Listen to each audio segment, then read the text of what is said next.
Yes, we're all here. Hi, Sue. How are you? Oh, real good. Good. Tom is here. That's great.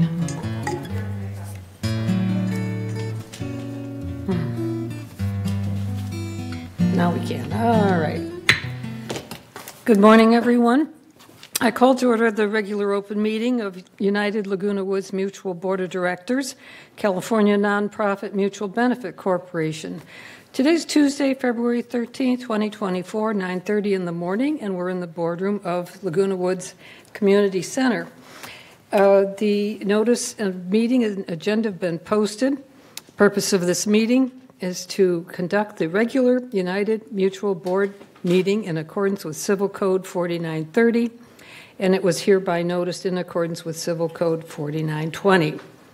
At this time, I would like Director Willis to lead us in the Pledge of Allegiance. I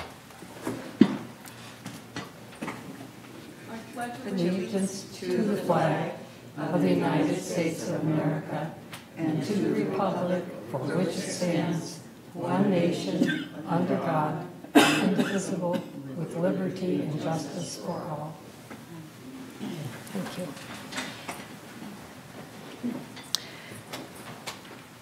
Okay, we have a quorum present. Everyone is here. And I acknowledge the media is on electronically, and I don't see anyone else in the audience who might be here in person from media. Do I have approval of the agenda? Any objections to the agenda as posted? Approved as written. I ask for approval of meeting minutes from January 9th and January 25th, 2024. Is there a motion to approve these as submitted? Okay, in favor?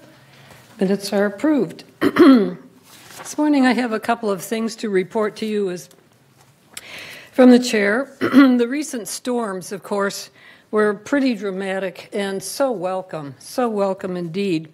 They resulted, though, fortunately for us, in a relatively low rate of leaks or flooding or damage in the community. There was some, of course, and there was some inconvenience.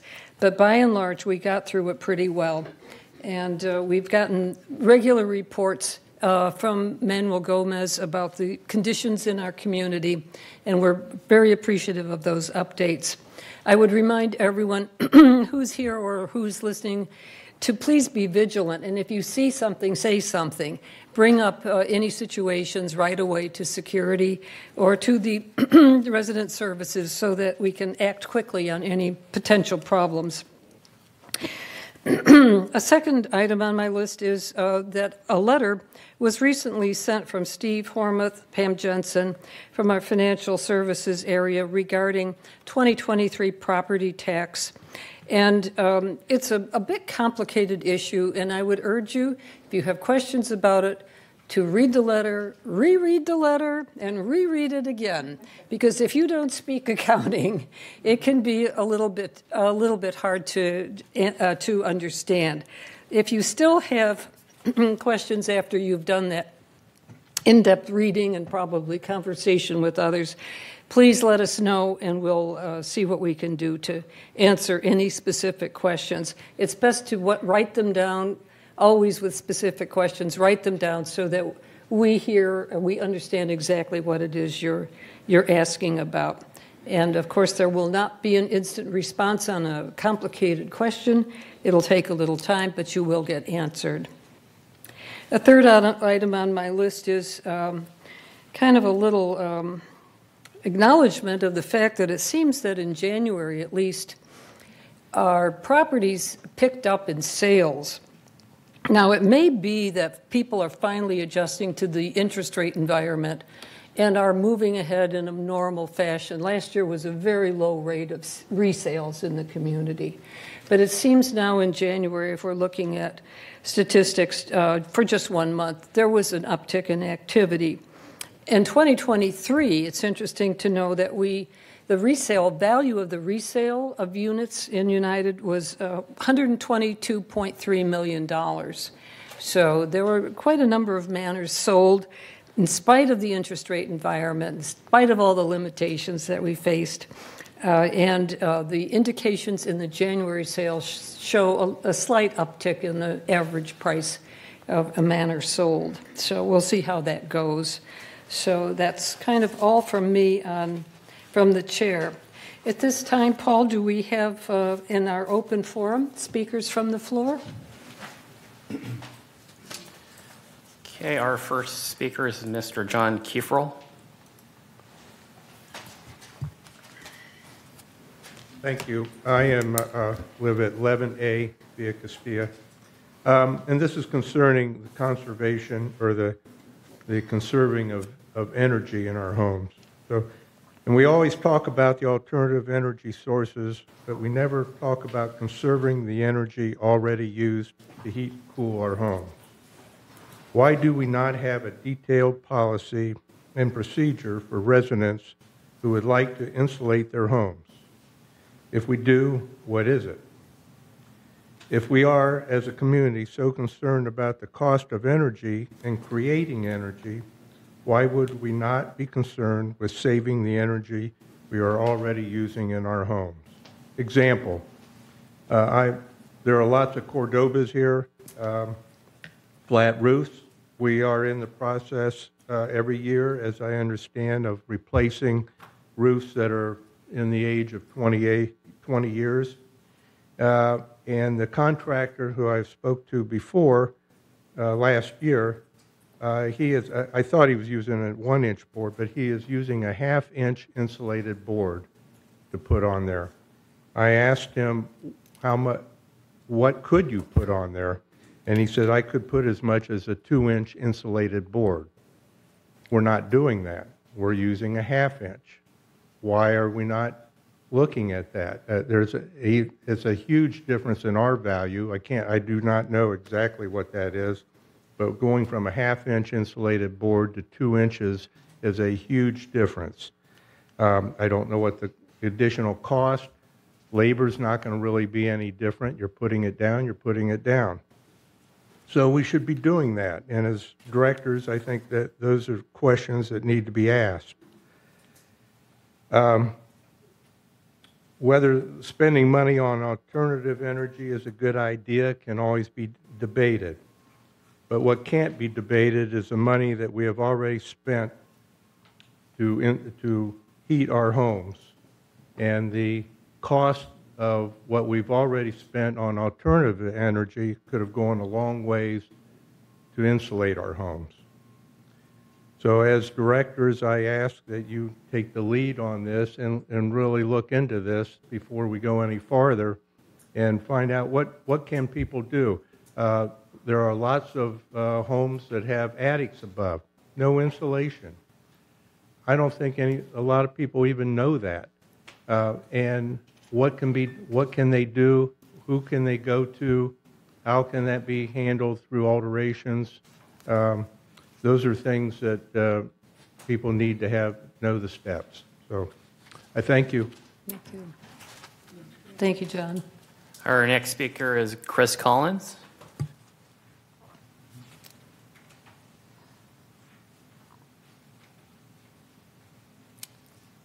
Good morning. Good morning. Chris Collins, 3306Q, and I'm here to provide an update on the work of the Foundation of Laguna Woods Village that we do on behalf of residents who are experiencing temporary financial crisis. This piece is about managing your digital assets. So you've selected an estate lawyer and thought about the details of your trust, but is that all you need to do? Actually, estate planning is a continuum, an ongoing process that begins when you are alive. While we hesitate to think about it, as we age, we also need to plan for the possibility of incapacity, and we need to think about more than financial assets.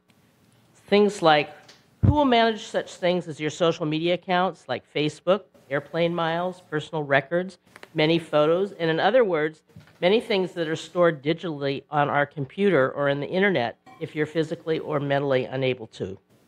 According to Debbie Dotson, the village's very own talk tech guru, planning for digital assets upon incapacitation is of paramount importance in today's digital age. As our lives become increasingly intertwined with technology, We must recognize the significance of safeguarding our digital presence and ensuring that our digital assets are properly managed in the event of incapacity, just like we would any other asset, and we need to make that plan. The latest, in December, there were episodes about this particular part of planning for the inevitable, which is handling the digital assets. But if you would like to see this, you can look at the broadcast on your own schedule. It's available on the Foundation's website, which is foundationoflagunawoodsvillage.org, under a special tab. The tab is Planning for the Inevitable. This website section includes YouTube links for this broadcast and all our earlier ones on advanced directives and estate planning. It also has an additional piece of information on managing digital assets. If you have any questions about this topic or the upcoming broadcast, please contact the Foundation at 949-268-2246 or the Foundation at comline.com. And for more information about the Foundation, please go to our website at foundationoflagunawoodsvillage.org. Please note that donations may always be made using PayPal or a credit card on the Foundation website. Thank you. Thank you, Chris. Okay, our next speaker is Dr. Elizabeth Romano.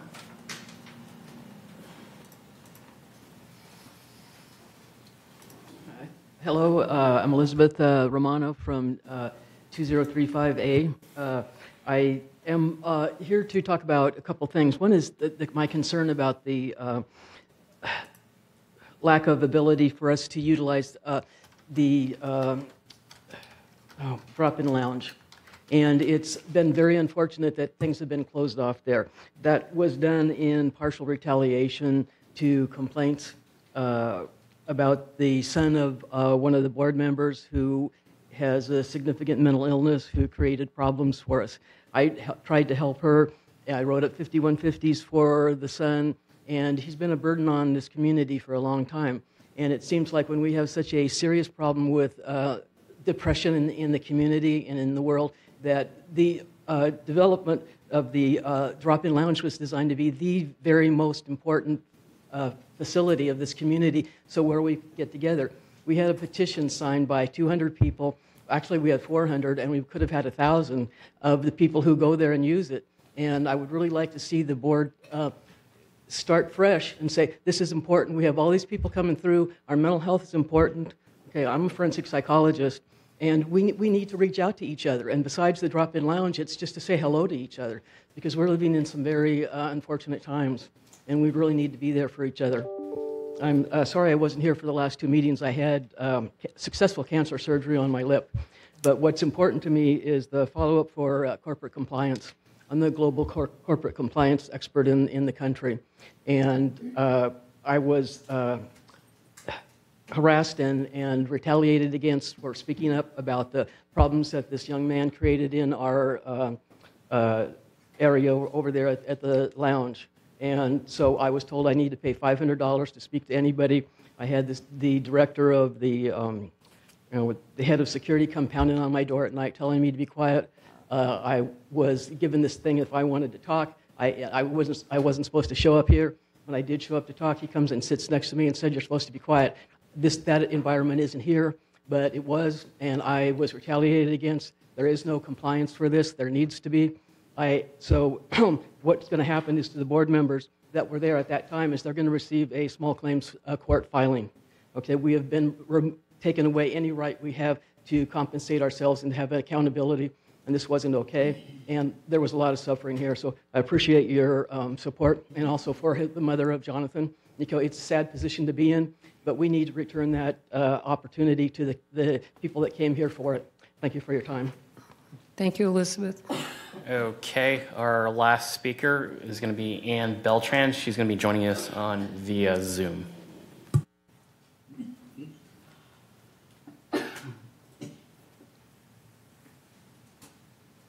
Ms. Beltran, if you could go ahead and speak, please.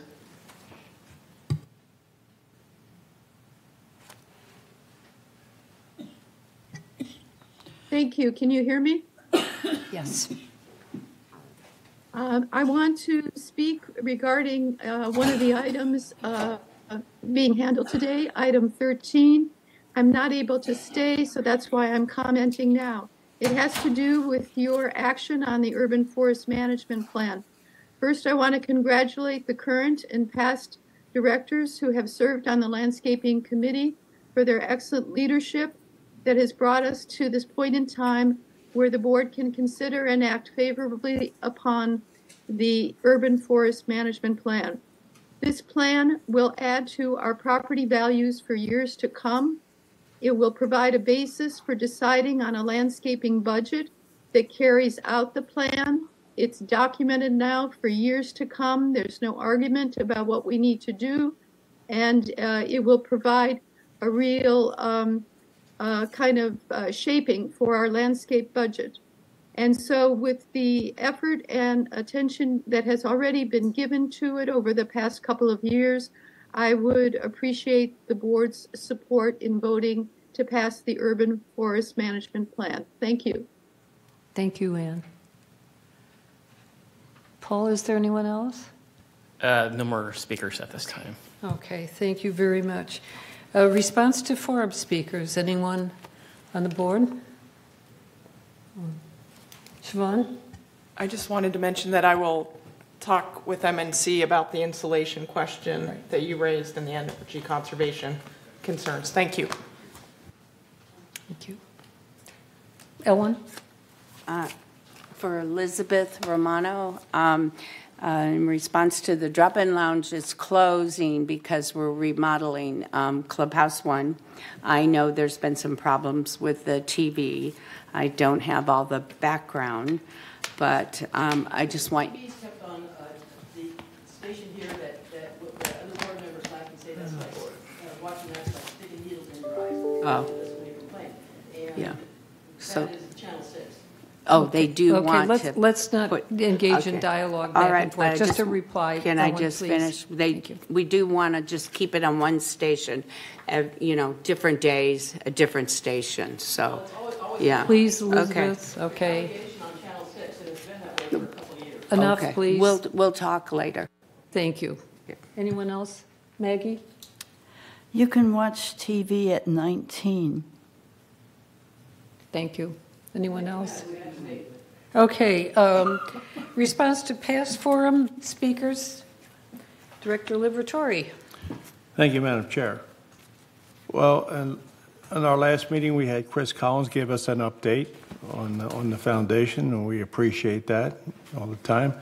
And then, forgive me if I mispronounce it, Barbara Cafaro. She's from 11A, and concerned about her building's laundry rooms. The 3 washers and dryers were not working. And the resolution is M&C Assistant Director reported that 2 of the machines are working and only 1 remains down and is scheduled to be replaced. And Gerald Tilley, 333B, wanted to follow up on a property damage of loss document that he submitted to Damage Restoration. In resolution, the staff took the copy of the document to forward to the appropriate department for follow-up and review. Mr. Tilley was called to get a confirmation that his document was received by the Risk Management Department. Monica Liu, 2103B, she had concerns about questions regarding her property tax. The outcome, the Director of Finance reached out to Mrs. Liu and addressed and answered her questions about her property tax. That's all I have, Madam Chair. Thank you. Thank you. Okay. At this time, we'll move to the CEO report. Our VMS board member, I think, is not available. So, Siobhan, you probably can fill us in on that, everything related to VMS. Thank you, President Bach. Honorable members of the board. This morning, I would like to start with an update from VMS before I roll into the CEO report. And that is to mention that Recently, the members of VMS that consists of the United, Third, and GRF boards of directors recently voted to allow residents to be eligible for full-time employment here in the village. That's a policy change from when VMS was formed. So in the next couple of months, staff will be working with the VMS Board of Directors to establish the personnel policy that will administer that opportunity for our residents. So there'll be more to come about that, but that's an exciting change here in the village. Yay.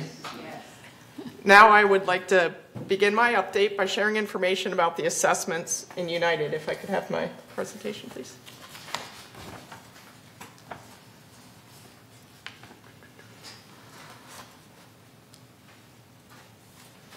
Thank you.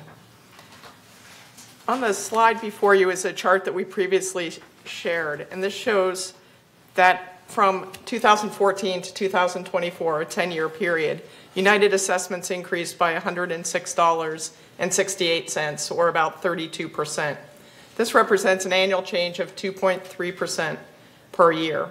Combined with the GRF portion of the monthly assessments, the total basic assessment for United increased by $111, or 20.1%. This represents an average annual change of 1.7% per year.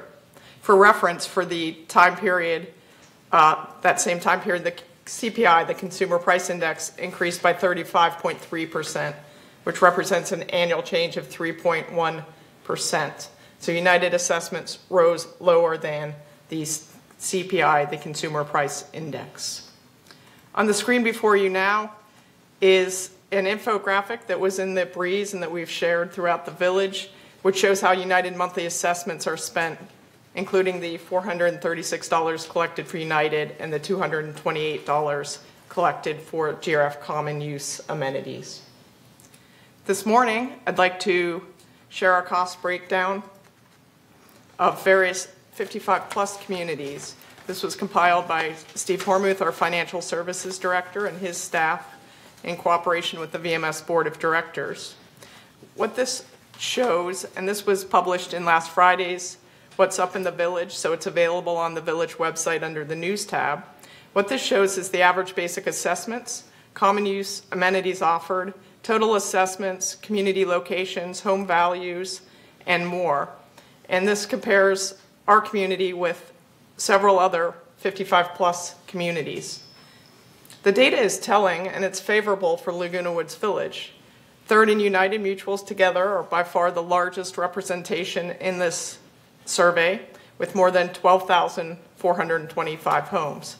And when you compare that to the next largest community that is half our size, the total basic assessment for that community is more than twice that of United's and almost twice that of Third Mutual's. Also, please consider the following. Compare Third and United's total and average basic assessments to other communities that are significantly smaller and offer far fewer amenities. The amenities are shown on the next page of the chart. If you want to flip to that, please, Paul. We did a survey of what the other communities offer. Also, please compare the number of homes in each community to put landscaping and maintenance and construction tasking into greater perspective. Also, certain utilities such as trash, water, sewage, and basic cable are included in Third and United's total assessments. So please be sure to thoroughly review the entire comparison chart for more detailed insights. And again, this is available on our website under the News tab. And on the screen before you are some examples of our sister communities and how United and Third compare to these sister communities. Specifically, you'll see that United Mutual has a lower assessment than Leisure World Seal Beach, Rossmore Walnut Creek, and Leisure World Maryland. So again, I want to thank our Financial Services Department for putting this great information together for everyone's purview. I would also like to touch on some important meetings that are coming up. Southern California Edison will present on its income graduated fixed pricing proposal submitted for consideration to the California Public Utilities Commission proceedings to implement recent changes in the state law, which is California Assembly Bill 205, the statutes of 2022. This presentation will be at the Laguna Woods City Council meeting on Wednesday, February 21st at 2 p.m. in the Laguna Woods City Hall. The meeting will be broadcast live on Channel 3 within the village and live streamed on Zoom by the city. The Edison proposal is available on the Edison website at the address listed on the screen before you. And again, this information ran in last Friday's What's Up in the Village if you need to refer to it on the news tab of the village website. Importantly, there's also a local meeting on this with the California Public Utilities Commission. This is the body that actually takes action on the proposed rate increase. This meeting is going to be in Lake Forest on Thursday of this week, Thursday, February 15th at 11 a.m. at the Lake Forest City Hall, which is located at 100 Civic Center Drive in Lake Forest. Interested parties may comment on the proposal and be heard by the CPUC. Laguna Woods Mayor Noel Hatch is expected to speak on behalf of the city about the need for the CPUC to be mindful of the utility rate impacts on older adults, many of whom are on fixed incomes or face other financial challenges. There are other ways to comment on the Edison proposal. You can email comments to the email address shown on the screen before you, or you can mail comments to the CPUC at the mailing address shown on the screen before you. In either format, please reference the proceeding number, which is R2207005. That'll direct the communication to the right place. And also, Director Carlson mentioned that in your recent Edison bill, there was a whole handout on how you can comment on the proposal and other forums that may be available to residents to be heard by Edison. So please refer to that. I would also like to provide a brief update on this Clubhouse 1 project this morning, please. Renovations, as you know, are beginning in early March, and this is when the clubhouse will close. Nearly 100% of the rental groups have been relocated to alternative venues, and I thank our recreation staff for their very dedicated work to make this happen. Also, bocce and pétanque will be able to remain open during construction. Transportation is establishing an alternative transportation hub in the parking lot east of the Village Library and History Center. This allows for the fixed route bus service to continue service without modifying their schedule, which will help with any confusion that might have been caused if the schedule had to change. And parking for the Village Library and History Center visitors will remain as it is. Lastly, for some fun, the 2024 Laguna Woods Art Association exhibit awaits visitors. There are more than 170 works displayed along the community center first and third floor hallways. This includes acrylics, mixed media, oil, watercolors, and so forth. Now through Friday, March 1st, visitors may pick up a ballot from the concierge desk here in the community center and vote for their favorite artwork. And that concludes my presentation this morning. Thank you. Thank you very much. And that it is a joy, even in this boardroom, to have a change of art and to see some colorful and real naturalistic paintings done by our ever so talented residents. It's wonderful. Okay, moving on next to the consent calendar. All matters listed on the consent calendar are recommended for action by committees and will be enacted by the board by one motion.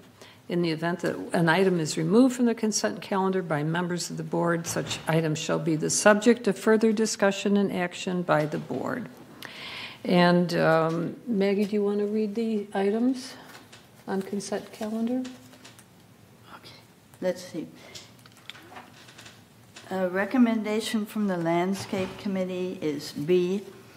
1, recommendation to approve the request for the removal of one ficus tree located at 796C Via Los Altos.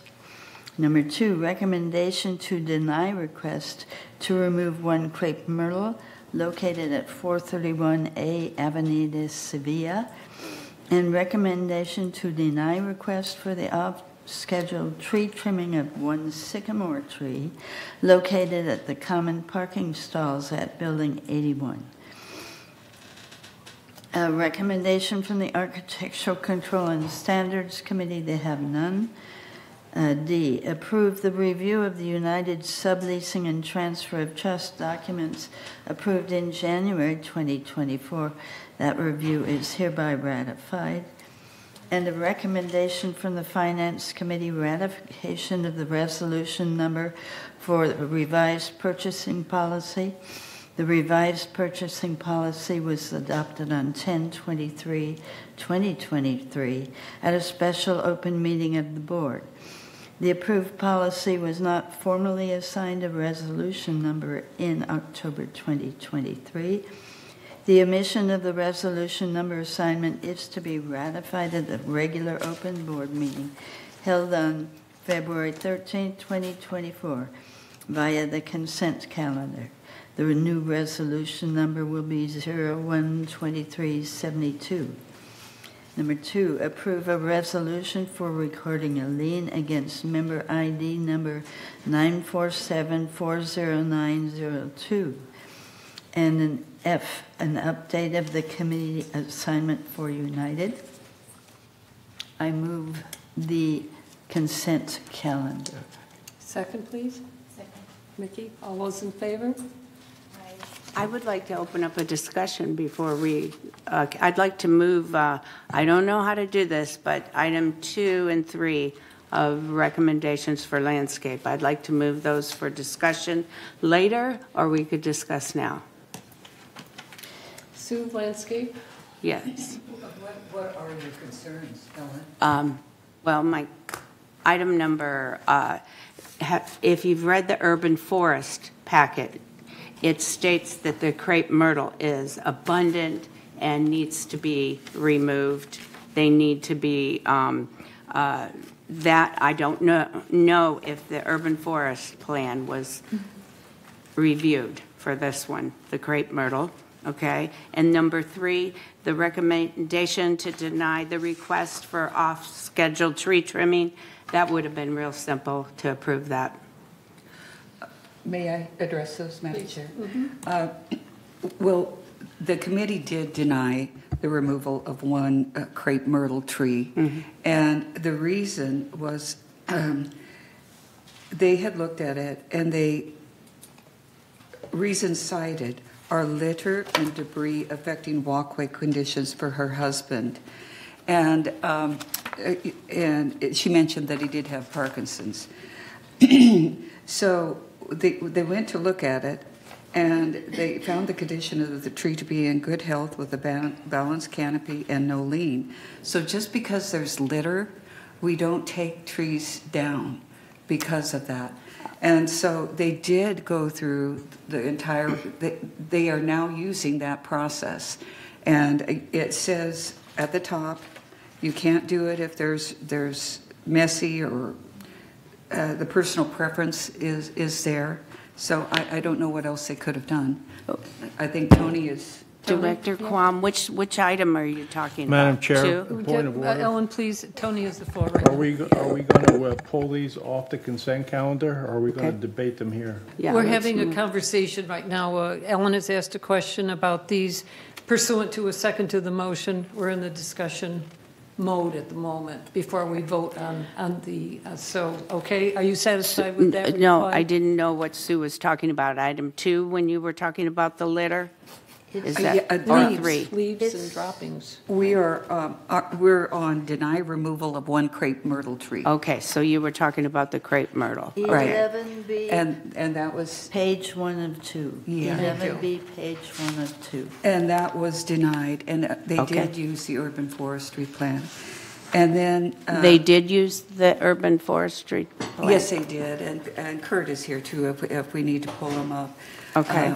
And then on the deny of the scheduled trimming of the one sycamore tree, and Kurt will have better information than I, but what I recall of that is that the tree had been trimmed in recent years, and that they, when the staff went out to look at it, they did not see the issues that the residents had said with the bird droppings and that sort of thing. They had taken pictures of the area, and that.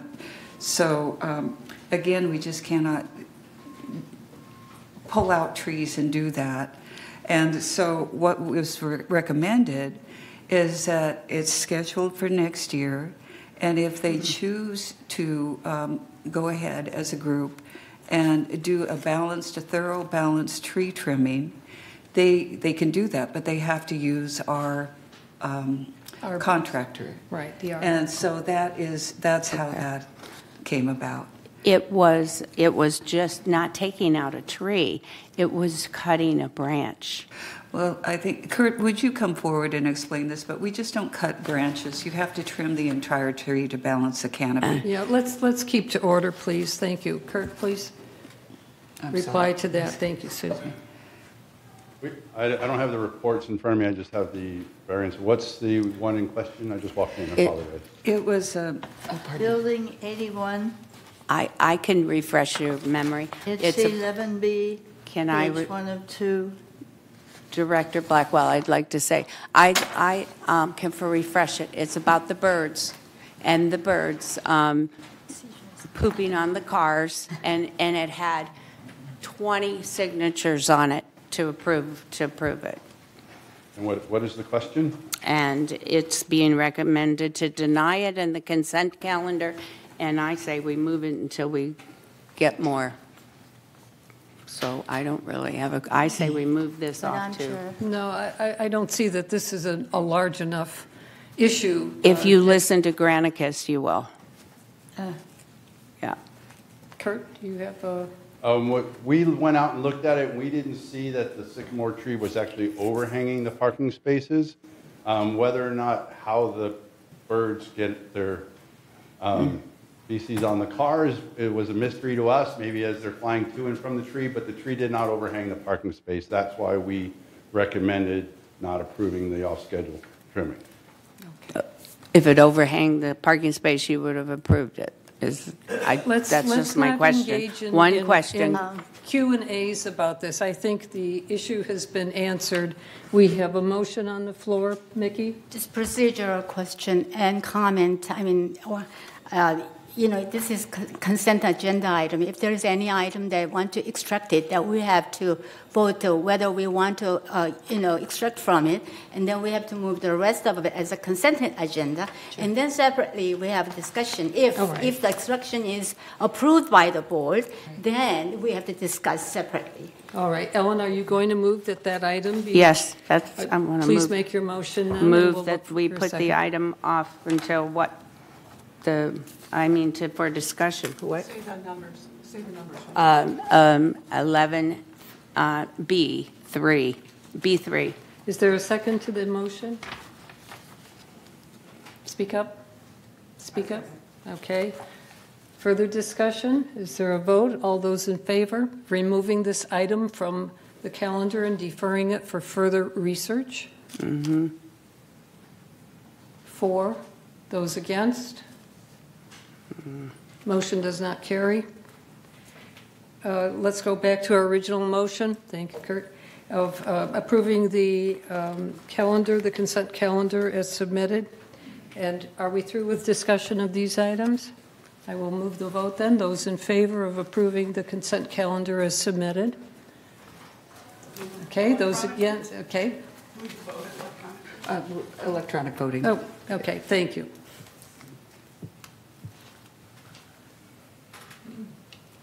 And Paul, do we have the vote? We're still waiting on a couple directors. Okay. Give me 1 second. You can use your finger, Anthony. You don't have to use the tool. Okay.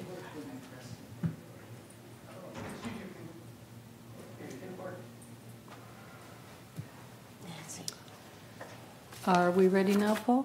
Director Lee, Pearl? Have you voted? you got to tap on the screen. Oh, on the electronic, yeah, thank you. Okay. Motion passes. Okay, thank you. Moving on now to item number 12. Entertain a motion to approve revision to Architectural Standard 18, gutters and downspouts. January initial notification, 28-day notification for member review and comments to comply with Civil Code 4360 has been satisfied. And we are ready to read the resolution, Maggie? Yes, this is 12A, page 15 of 16. It's a pink page. Resolution 0124XX, standard 18 gutters and downspouts.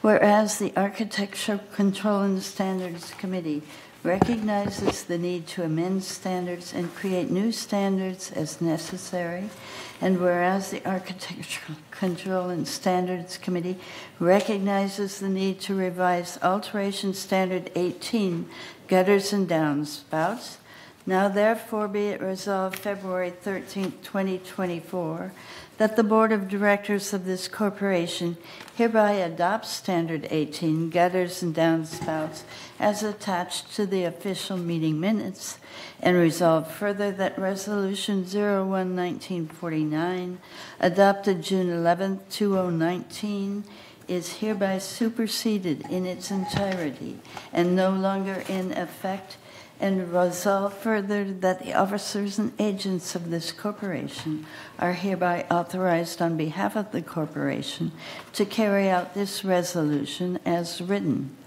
I move this resolution. Is there a second? Second. Thank you. Okay, discussion? Anything? Okay, are we ready for the vote? Those in favor, please vote yes on the screen. If you're against, no, and if you wish to abstain, do so. Screen voting.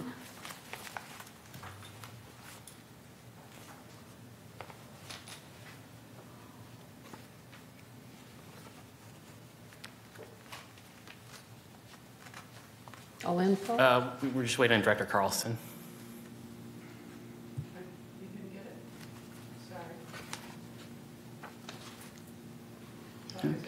Motion passes. Thank you very much. Moving on to 12B, we will entertain a motion to approve the smoking policy, January initial notification, 28-day notification for member review and comments, and comply with Civil Code 4360 has been satisfied. And Madam Secretary, if you will read the resolution, please. This is item 12B, page 11 of 12, Resolution 0124XX, whereas the Governing Documents Review Committee has recommended amending the smoking policy to fairly and reasonably address smoking in Laguna Woods Village, and now therefore be it resolved on February 13th, 2024, that the Board of Directors of this corporation hereby approves the revisions to the smoking policy as attached to the official minutes of this meeting, and resolve further that Resolution 01-1726, approved on February 14, 2017, is hereby superseded and canceled, and resolve further that the officers and agents of this corporation are hereby authorized on behalf of the corporation to carry out this resolution as written. I move this resolution. Second? Video? Second? Okay, discussion of this? Okay, and we are ready to vote on screen. If there's no discussion, please vote.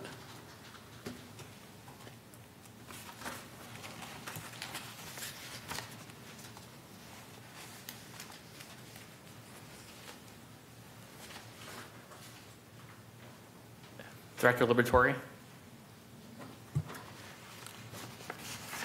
Okay, motion passes. Thank you. Okay, we are moving on now to new business. And the first item on the new business list is the town halls. Nancy, I understand you had a very successful town hall last Friday, and with good attendance. And the next one is now scheduled for March 8th.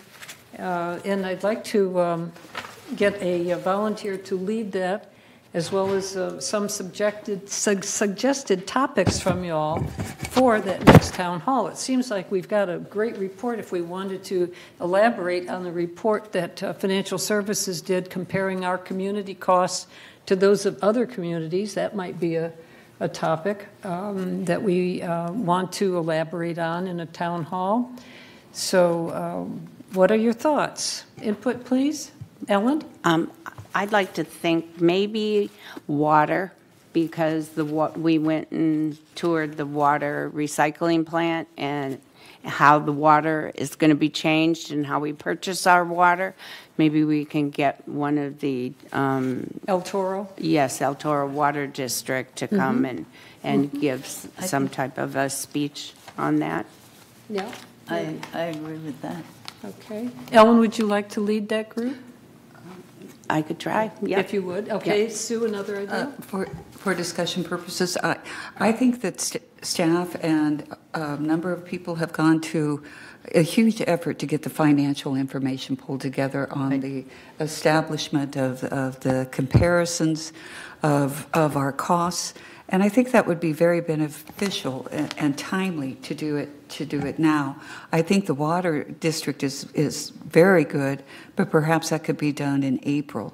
And I don't know if the finance committee would want to review this financial information and do a presentation at the town hall. That might be beneficial, but it seems like it's timely to use the material that we just received. Right. Okay, who's next, Maggie? I would like to assist Mickey in this. I have old information as to past reviews, and a review current is also helpful. Yes, I think it's timely, and I would like to do it with the help of our secretary, particularly timing-wise. March is good for me. In April, I will be not attending the town hall, so maybe next topic, water, could be good subject. So if you are all agreeing, then I would love to do it in March. Finance and all the comparison of our assessment fees, so on, to encourage our, even though we have some, financial, issues. Nancy?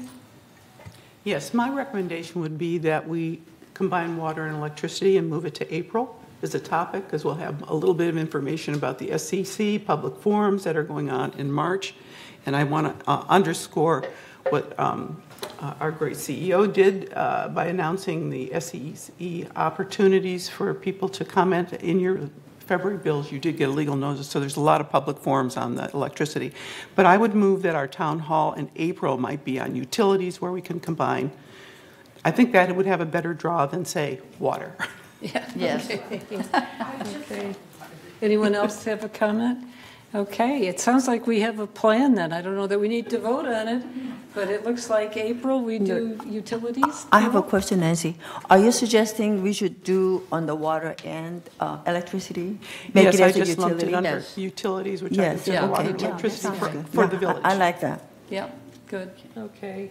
All right, so it sounds like in March we will do community comparison. And with Mickey and Maggie leading that charge, and then April we'll do utilities with Ellen and Nancy and whomever else wants to join in on that. By then we'll have a lot more information about the topic. So thank you, good. Next we have to entertain a motion to approve the 2024 Inspector of Elections. And okay, that is item 13B.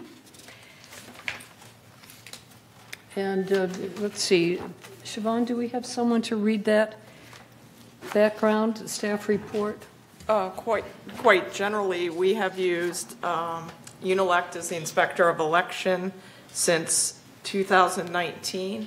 We have had very satisfactory service.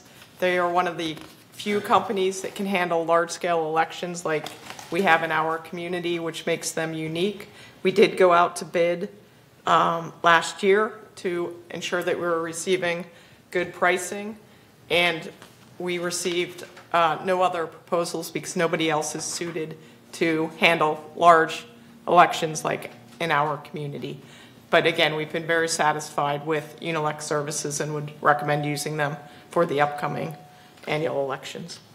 Thank you. Okay. Resolution 0124XX, approve Inspector of Election Services, whereas Civil Code 5110 requires an association to select an independent third party or parties as an inspector of elections, And whereas in accordance with the Civil Code 5110, 5115, 5120, and 5125, the Inspector of Elections performs several tasks during an election, including but not limited to print and mail voter packages, inspect and tabulate ballots, and certify results.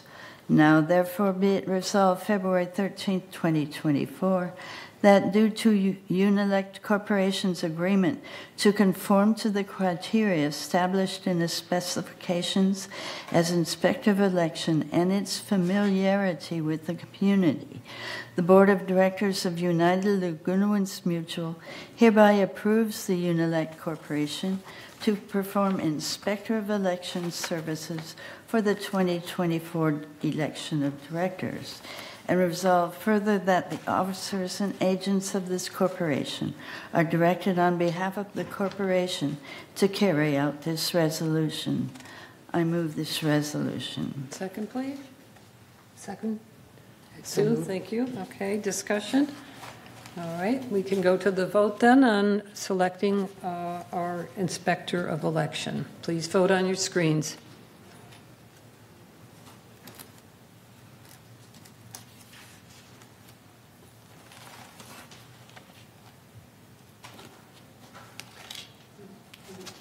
Are we ready? Director Laboratory, we're just waiting on your vote.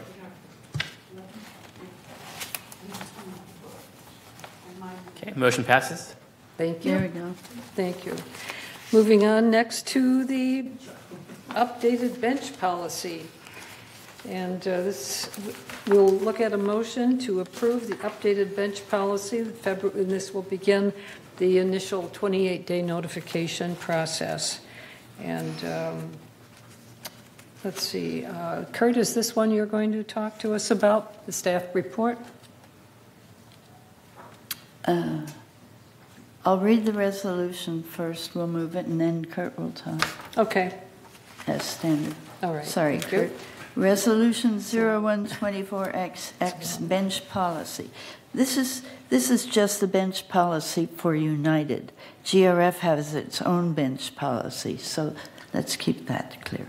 Whereas Resolution 011234, adopted February 14, 2012, states that the type of bench, color, and model of bench, and whereas the Landscape Committee recognizes it does not address location, placement, adjacent surfaces, or other safety considerations, and now therefore be it resolved February 14, 2024, that the Board of Directors of this corporation introduces the revised bench policy, which gives guidance and direction on the type of bench, color, and model of bench, request procedure, placement, and safety considerations, and resolve further the heritage bench style made of recycled plastic slats in cedar color and a heavy-duty cast aluminum frame, powder-coated in black for all benches.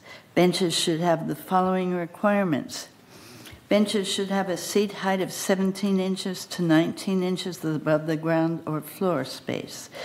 Clear, firm, and stable ground space adjacent to benches should be included and should be a minimum of 30 inches by 48 inches. Seat backs should be provided that extend the full length of the seat. Benches should include armrests, and resolve further for benches located on paved walkways, the bench should be placed behind the back of the sidewalk.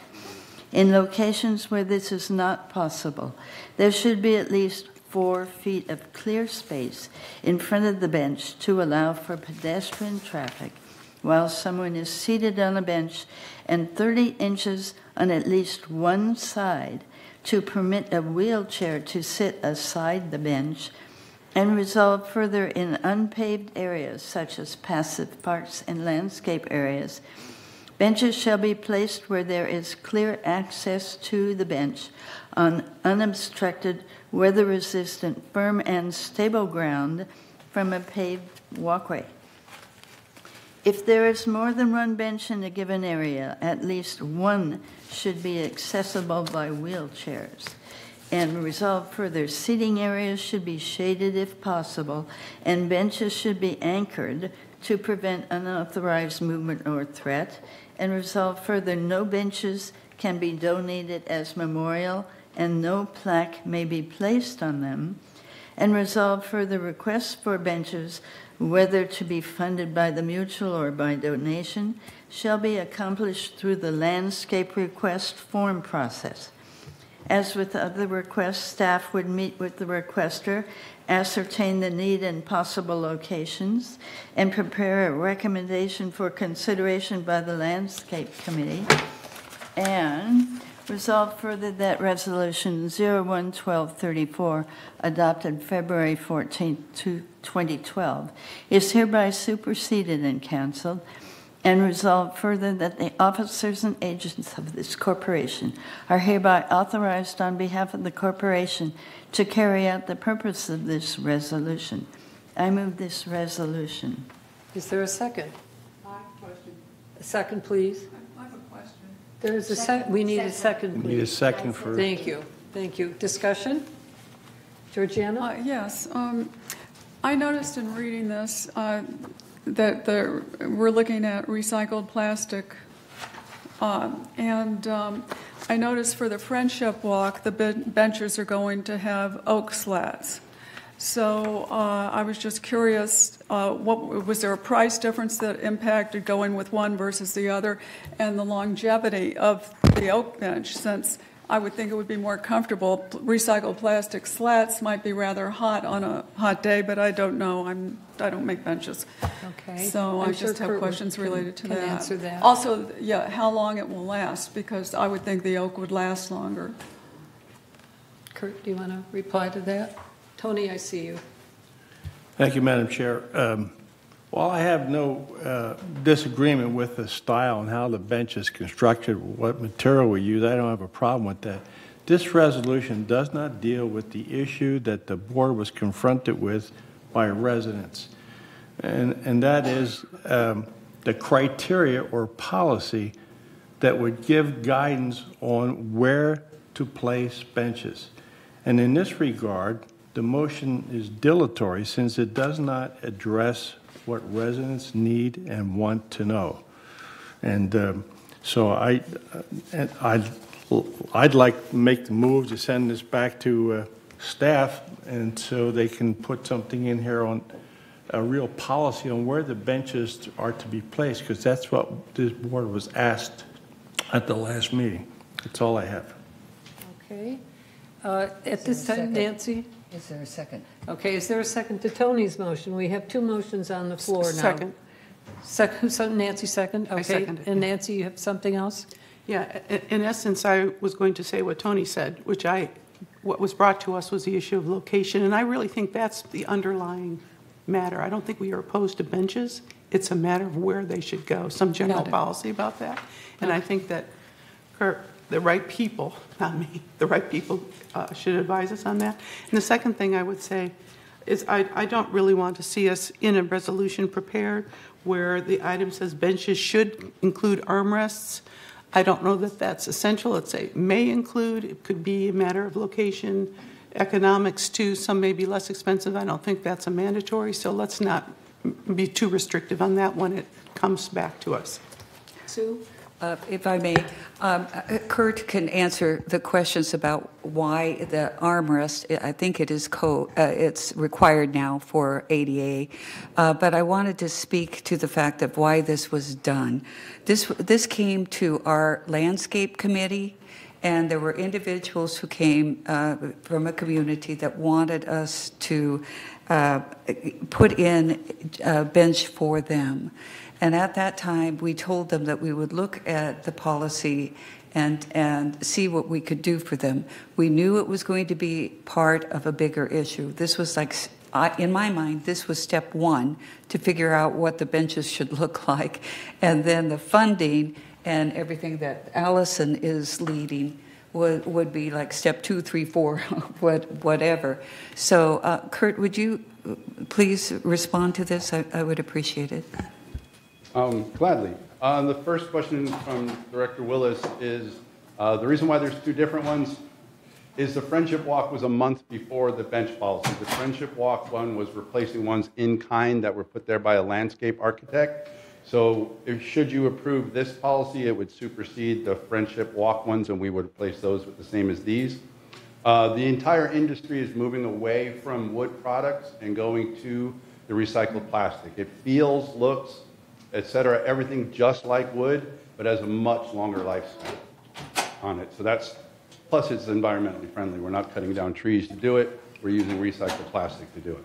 So I'm not going to get second-degree burns if I sit down on it. Any bench that's sitting out in the sun is going to be hot, regardless. Granted, metal would be hotter. It's one of the reasons why we didn't go with the metal benches. But yeah, you're not going to really notice the difference between the recycled plastic and the wood. As far as appearance and everything, they look about the same. Thank you. Kurt, can you reply to Tony's comment about location, Nancy's? We have only received a handful of requests over the last couple of years, and up until this policy, they kind of went into no man's land. Yeah. Benches weren't assigned to any particular committee or any particular group, so I've volunteered to sort of take this on because most of the ones that would go out there would go in the landscaping, so that's why it's with me. And I think Director Liberatore has a good point, but I think we should take a look at, I would recommend going forward with this so we can move forward with some of the requests we get. An overall broader policy of where we should put them, I think, is going to take some time, and we could look at several requests and see what people are generally looking for, what it would take some resident input, what they want as far as benches. I know there's been talk about putting them along the walkways where they aren't already, et cetera. But I think that's a much broader policy. I think this is a good start. And as far as the armrests go, that's recommended. There's no ADA requirements for outdoor benches. But the U.S. Access Board, which is sort of a subcommittee to ADA, they come up with the policies that ADA passes. They recommend them for people that are having difficulty with walking, moving, as a step down, to sort of put a hand on the armrest to get down to the bench and back up from the bench. That's why their armrests are on. And if we have a group such as a passive park, only one has to meet that requirement. Okay. Other questions? Ellen, did you have one? Yes, I wanted to address the fact that no benches can be donated as a memorial. I thought we discussed that we would allow somebody to maybe purchase one, so maybe this can be not on the resolution and we can discuss it. Yeah. There's a current policy not allowing memorials in United. Right. So this just follows that current policy. Okay. Madam Chair? Policies. Yes, Nikki? It's just procedural question again. I mean, supposedly one motion on the floor, Right. and I don't know which motion we're talking about. You know, we cannot discuss two motions at the same time. Okay. So I'm just curious about what is the motion and what are we discussing? Are we approving this motion or deny it? You know, or Right. if anything else, then we can come later on amend the motion or so. Just Okay, we have to right. clear. Thank you. We're right now in the amendment to the main motion. Okay, then we have to What approve or vote whether amendment Yes. will be allowed or not. What was the amendment? The amendment was to determine locations of benches. Is that correct, Director Liberatore? My motion was to send it back, to refer back to staff, to add on a policy that would tell us where and how benches would be placed, because that's what we were asked for in our Okay, and that was seconded. Okay, and that's what we were discussing, whether we send this back to committee, the entirety, right? The entirety of the motion back to committee. I'd like to speak on the amendment. Please. Okay. The landscape request form is the form which will be used. That requires other residents' signatures. That requires placement. It requires the person to state that they want a bench here because, and then the other residents do it. That is included in here on the 1, 2, 3, 4, at the bottom of page 11 of 12 of 13C. That is the landscape request form, and I think most of us know what that looks like. It does have things for other residents' approval and requests, it does show, it would require them to state where it would be and why. And so, and the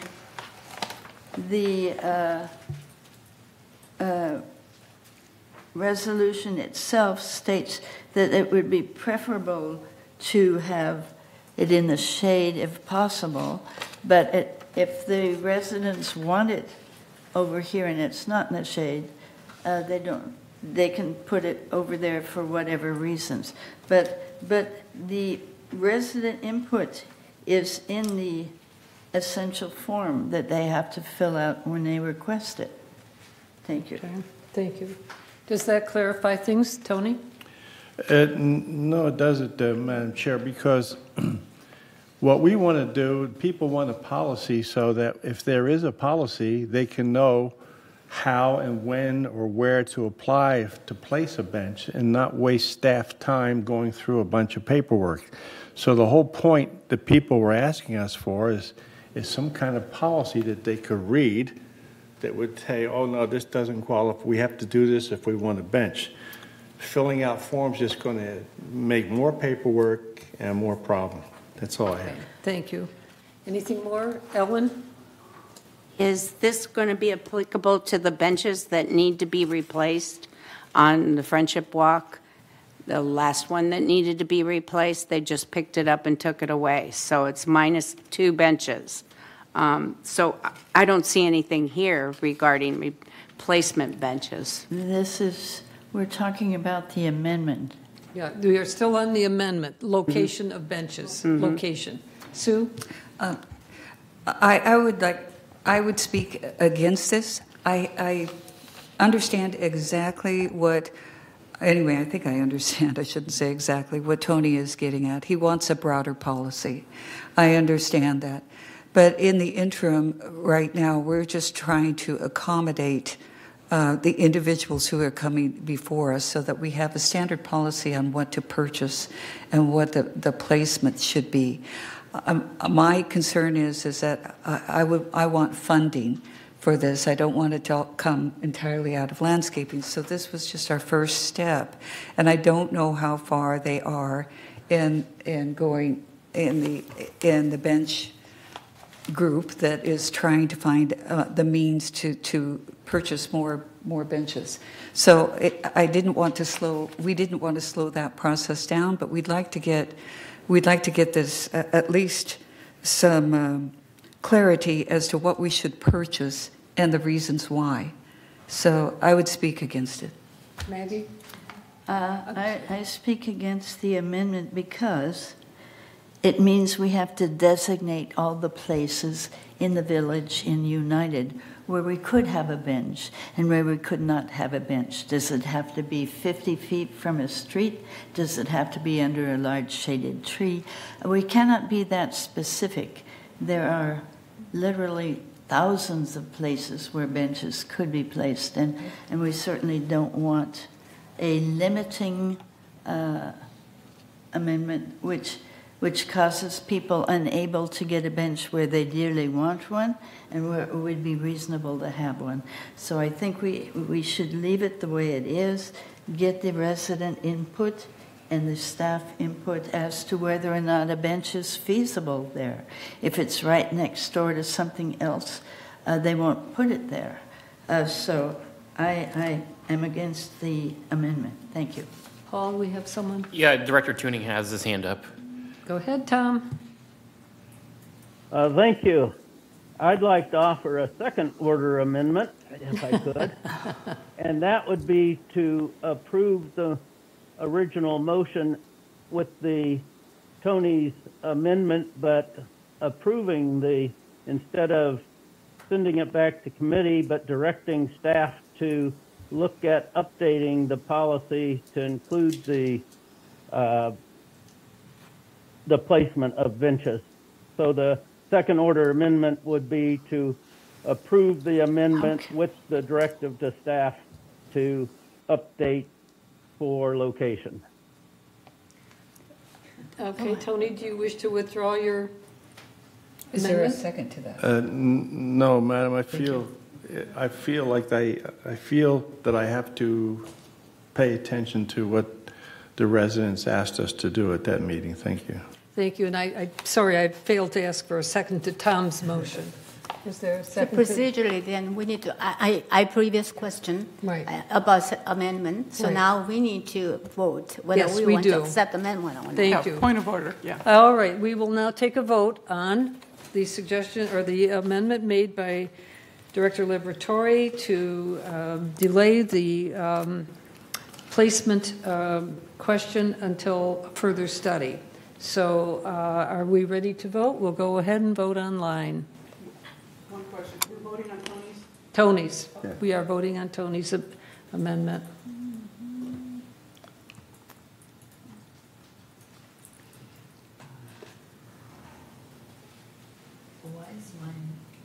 Paul? I did. Is it up here? Okay, the motion failed.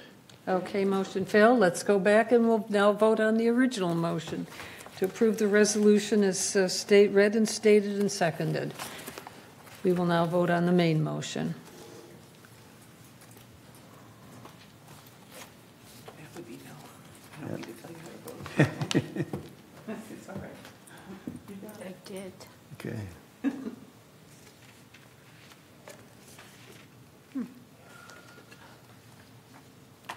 All Director in? Kale?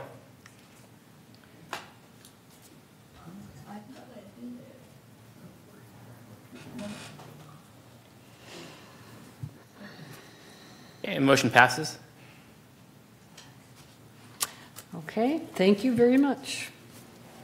We'll move on to item D. We will entertain a motion to approve the urban forest management plan. This is item 13D. Item 13D, page 7 of 8, pink page. Resolution 0124XX, Urban Forest Management Plan. Whereas pursuant to the governing documents of United Mutual, the Board of Directors is responsible for the management and upkeep of the common areas within, including the landscaping and trees. And whereas United Mutual has over 18,585 trees with 236 different species, each having different growth rates, water needs, and differing sizes. And whereas the Mutual adopted Resolution 011317, 5-year species-based tree trimming policy, as the most efficient manner in which to maintain the Mutual's tree inventory and resources, and whereas tree trimming is just one piece of an efficient long-term maintenance plan of the Mutual tree inventory, and whereas an effective urban forest management plan takes into consideration the condition of the inventory, contains an efficient replanting plan to maintain the inventory, as well as adapting to changes in the environment and the forecasted long-term drought conditions. And whereas the United Mutual Urban Forest Management Plan is a long-term management plan tool that enables the board and staff to make effective decisions that will maintain and enhance the beauty and safety of the tree inventory. And now, therefore, be it resolved, effective February 13, 2024, that the Board of Directors of this corporation hereby enacts the United Mutual Urban Forest Management Plan attached to this resolution, reserved further that the officers and agents of this corporation are hereby authorized on behalf of the corporation to carry out this resolution. I move this resolution. Second, please. Is there a second? Thank you, Sue. Okay. And at this point, is there a discussion? Yes, Madam Chair, I have a discussion. I really don't understand what this will cost us, because I know we paid for the opinion, the $50,000, but I'm seeing $184,000 for tree maintenance. In addition, we have another tree maintenance company, Great Scott, and so I'd like to know actually the financial background on this. I never got it. Kurt, do you want to come forward? Hello again. As far as the question from Director Leonard, there are no additional costs over what you are already paying for tree maintenance to go along with this. This is a plan that will help us manage the urban forest over time. We have, as the resolution says, we have a 5-year plan, which is revolving, but this goes even further. It tells us when and where to plant new trees. There's been a lot of talk within the mutual about infrastructure conflicts, when and where to take out trees, when and where to put them back. So this clearly defines that for everybody, so that it's not nebulous anymore. It's on paper. It explains clearly. If you look at the appendixes, they make it very clear for even the layman to understand on what tree qualifies for removal and what trees don't. So there are no specific costs that go along with this. Okay. Thank you. May I? You have a follow-up? Is it just a policy, basically? Pretty It's much. not a person that... Yes, it's a call it more of a guide than a policy. Okay. Yeah. It establishes policy. It basically enforces the policies we already have. It builds upon them, but it is not anything new, really. Okay, no extra money except for The only extra cost I foresee is this calls for planting more trees than we currently plant. Okay. But we could maintain that within the current budget. Thank you. Sue, you had something? Did you have something? Or no? Yeah, go ahead. I just wanted to thank Kurt and the Dudek company that was hired, and I'd like to commend the United Ad Hoc Committee that was formed, and they really worked hard on this. It was former Director Diane Casey, who was the landscape director at that time, and also the ad hoc members were Cheryl Nielsen, Mary Sinclair, Ken Benson, Jack Salvador, Carl Randazzo, and Dr. Robert Reyes. They really spent a significant amount of time, and many of the committee members know, but for the people that are watching this, there was a controversy on the Canary Island pines several years ago. This was an effort to get an ad hoc committee to address those concerns and to establish a good plan for maintaining and keeping our beautiful forest area. So they've spent a significant amount of time, and everyone has commended the report, and I thank you for the time you put in it. You're welcome. Thank you. Okay, are we ready to call the vote on this? No, I just was wondering. Georgiana, did you have something? Yeah, I was just wondering, because some ground cover has already been removed in different places. Does this call for more removal of ground cover? No, it does not. Actually, it encourages planting under trees. I'm not talking about just trees. I'm talking about things like grass and stuff like that. That's not the subject right Okay. now, Georgiana. All right. We're talking about approving the urban forest management plan. Thank you. We're ready to call the vote? Please vote on screen.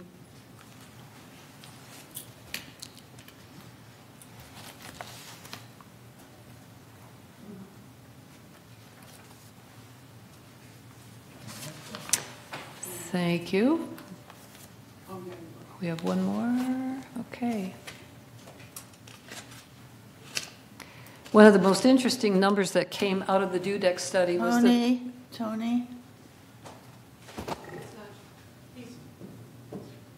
the fact that the value of our urban forest in United, just in United, was over $71 million.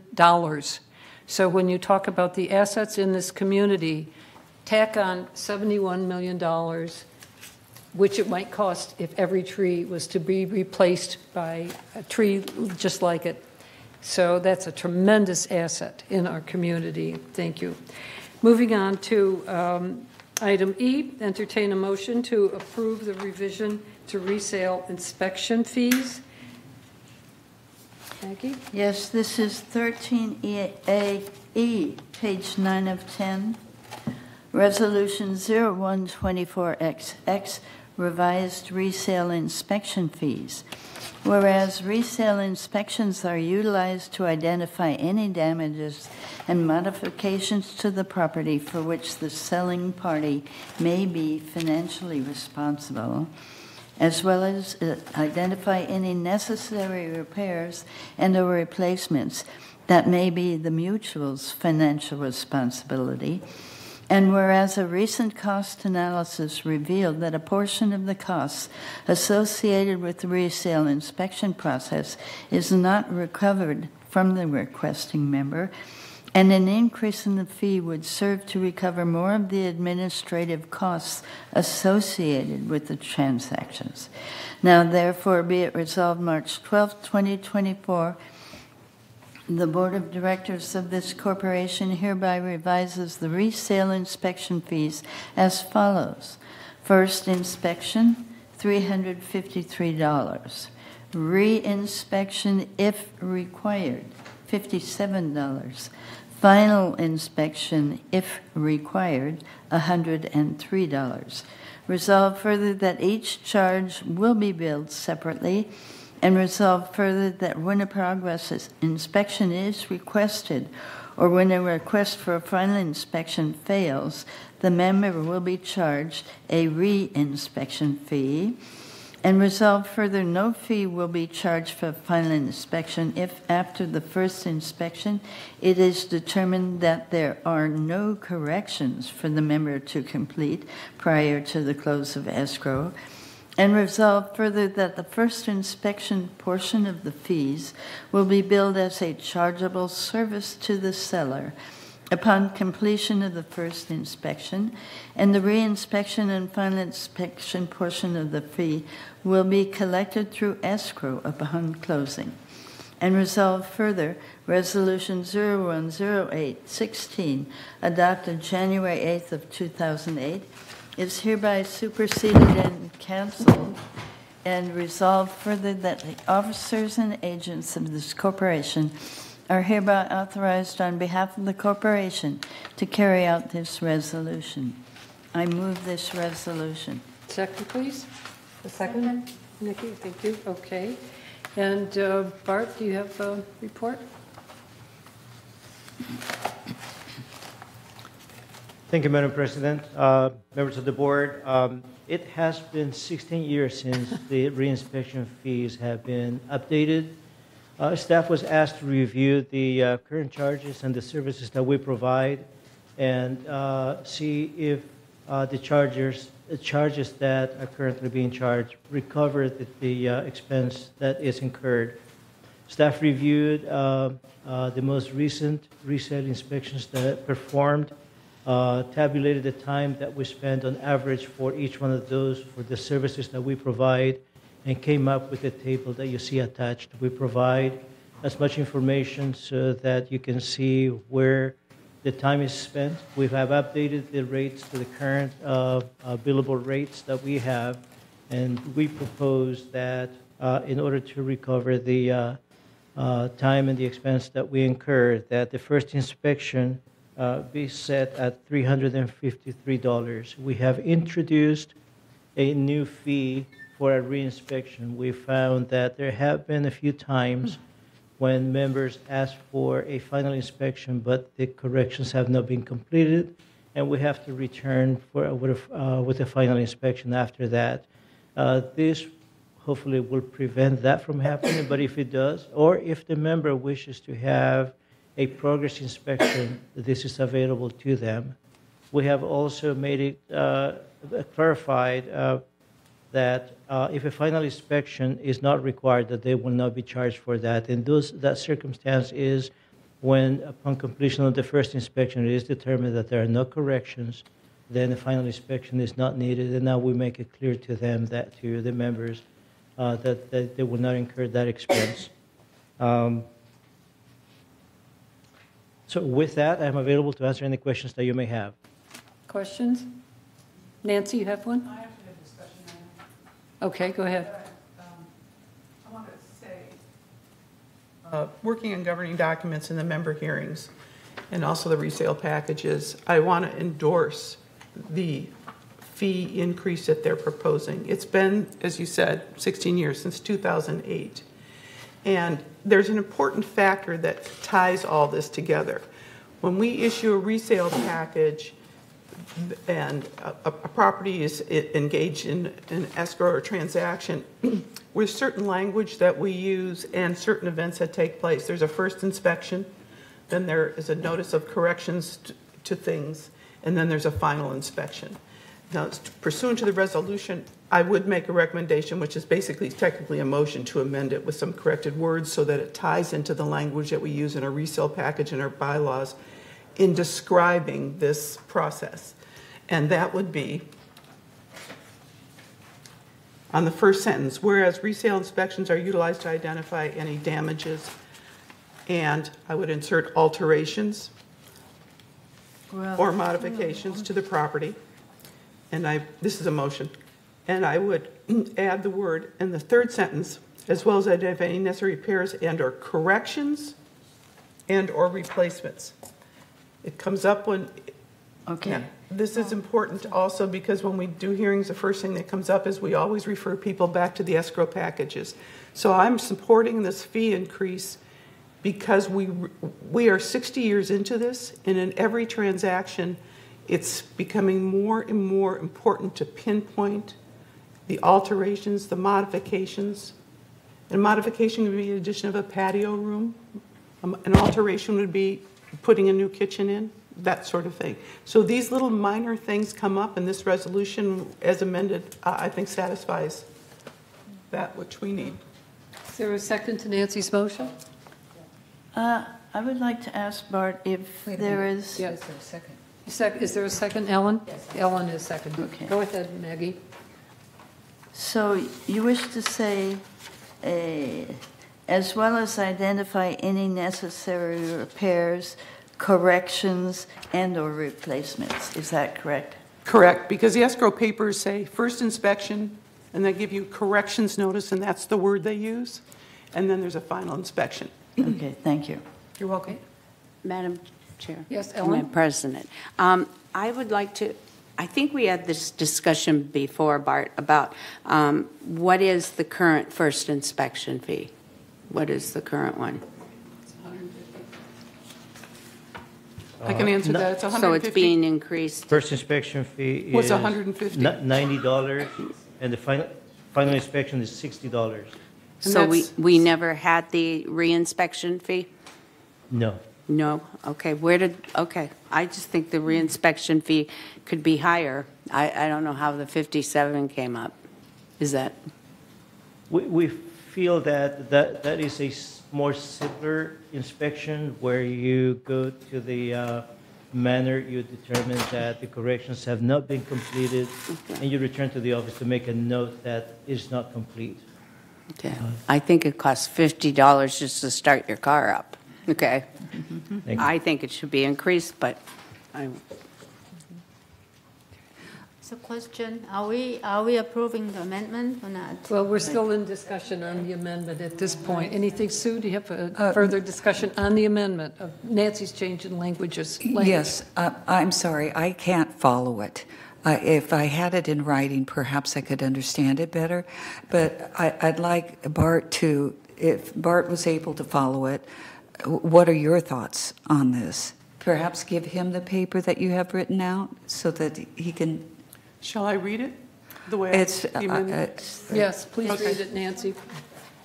First paragraph, whereas resale inspections are utilized to identify any damages and or alterations and or modifications to the property for which the selling party may be financially responsible, as well as identify any necessary repairs and or corrections and or replacements that may be the mutual's financial responsibility.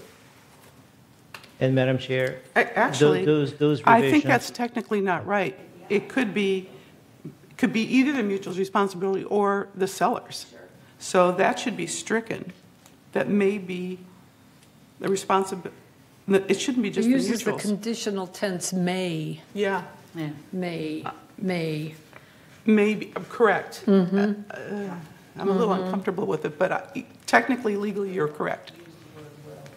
Bart, do you have no? yes, just wanted to say that the revisions that Director Carlson read do align with the reports that we prepare, so we support Yes. those changes as well. Yes, I agree. Okay. Shall we vote on the Yes, amendment? let's take a vote on this amendment to change the languages to conform the few words that Nancy is proposing to add, that has been seconded into this first paragraph, as Bart mentions, and we have heard, now aligns with other language and other documents that are part of the escrow process. Does everybody understand what we're okay? Sue? I just want to make sure that we're keeping the word may.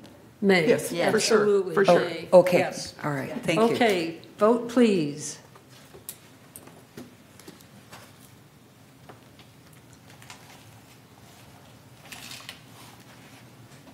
Okay. Thank you. And do we need to go back and vote on the main motion? Nancy? Yeah, I think we might have just a Wait a brief minute. discussion. So- If sorry, are we we're not satisfied with the voting fee yet. structure? We're still missing Director Carlson, Director Liberatore, and I think our machines aren't working. We're both having problems with that. Just hit it with your finger. We both have to keep doing Okay, it. Maggie, please. okay, Go ahead. motion passes. I think you're Okay. All right, now we can vote on the main motion. As amended. As amended, As amended. thank you. Okay. Can I comment? Are we ready? Mickey? Yeah, I am for the motion because as a financial chair, I mean, it's timely that we have unfavorable position for this year from the previous budget process. So any dollar amount will be helpful. And, it will increase about $80,000 revenue on our books. So I am strongly recommending, Finance Committee already endorsed this recommendation. So I am urging for us to vote yes. Thank you. Nancy, anything more? Mickey, you're going to love this. I would like us to discuss for a minute the fees itself. I endorse them. I actually think we can inch them up a bit. I think we could round these numbers out, no less. I know, not personally, that I do the inspections, but I read these inspection reports in detail. I'm an adjudicator of these member hearings where we're discussing all the things that go wrong. These inspection reports take a lot of time. And so I do not want to be miserly about the time it takes staff to do this. The fees are justified. These are 60-year-old buildings. A lot has transpired. These aren't new builds anymore. Right, and a of lot course, of additions and a lot of corrections. So I don't have a specific proposal number, but I really think we could make it like 360, 60, and 110. Well, let's vote So on let's the just, can we motion discuss that we that? have. So that's my motion, is that we look at the fees. Is there a second to Nancy's motion? To Ellen? Okay. Sue? Discussion? I would like to discuss that, and I'd like to speak to it from the side of a resident. I think it's very fair to say that the costs have to be covered of the staff time to come out and take a look at this and to try to, figure out if I've done things appropriately, either for the buyer or the seller, no matter if you're selling something or if you're trying to alter your manner. And that was the charge to staff. And staff came back and said, this is the dollar amount that was needed to cover those costs. So I just think that we should be cognizant of the fact that we should come forward more often with this, not wait 16 years to come forward for the increase. But I do want to keep it to what it covers our costs, and to think about the individuals that are paying for this. Okay. Ellen? The increase that Nancy is suggesting is $7. $7 on one, $3 on the other, and $7 on the other. So, and just to evening it out. Oh, okay. Okay. Nancy, one more? Yes, I'm going to underscore, seeing the reports and reading them, which isn't what the rest of the board typically does. It's those of us that see this. There is a lot of work in it, and I see a lot more coming. It really is time-consuming. I actually think the staff was generous in calculating the time that they spend on this. Paul? I'm sorry, can you repeat your motion again for me, please? Well, my motion. Okay, technically speaking, my motion is to modify the fees to first inspection 360, re-inspection 60, and final inspection at 110. Oh, that's nothing. Okay. Okay. The final inspection what? 110. Maggie? I believe the law says we can recoup our costs. And so our costs are $353, $57, and $103, or the estimated time for our costs is that, even or not. I would be more comfortable if we stayed with the predicted, with the suggested cost, because that is the result of hours of time calculations and so on. And we don't just want to bill the members $10 extra because they won't care. It's thousands of dollars and all of those reasons. Let's be kind to them. We can recover our costs. And so these are our costs. I suggest we stay at this number. Thank you. Okay, we're ready to call the vote then? All right. We will call the vote on the amendment to increase fees, round them up essentially, round them up or down to whole numbers, moving 353 to 360, 57 down, $7 to $50, and final inspection up to 110 from 103. That is the amendment on the floor. Please vote.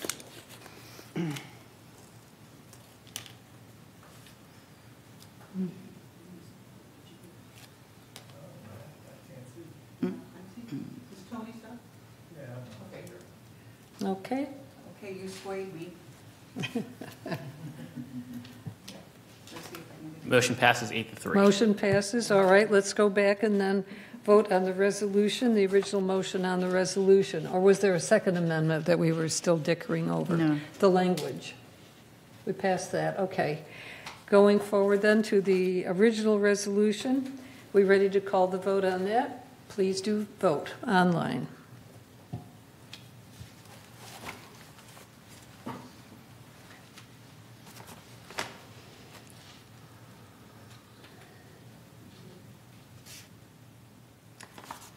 Okay. And Paul, we have everybody?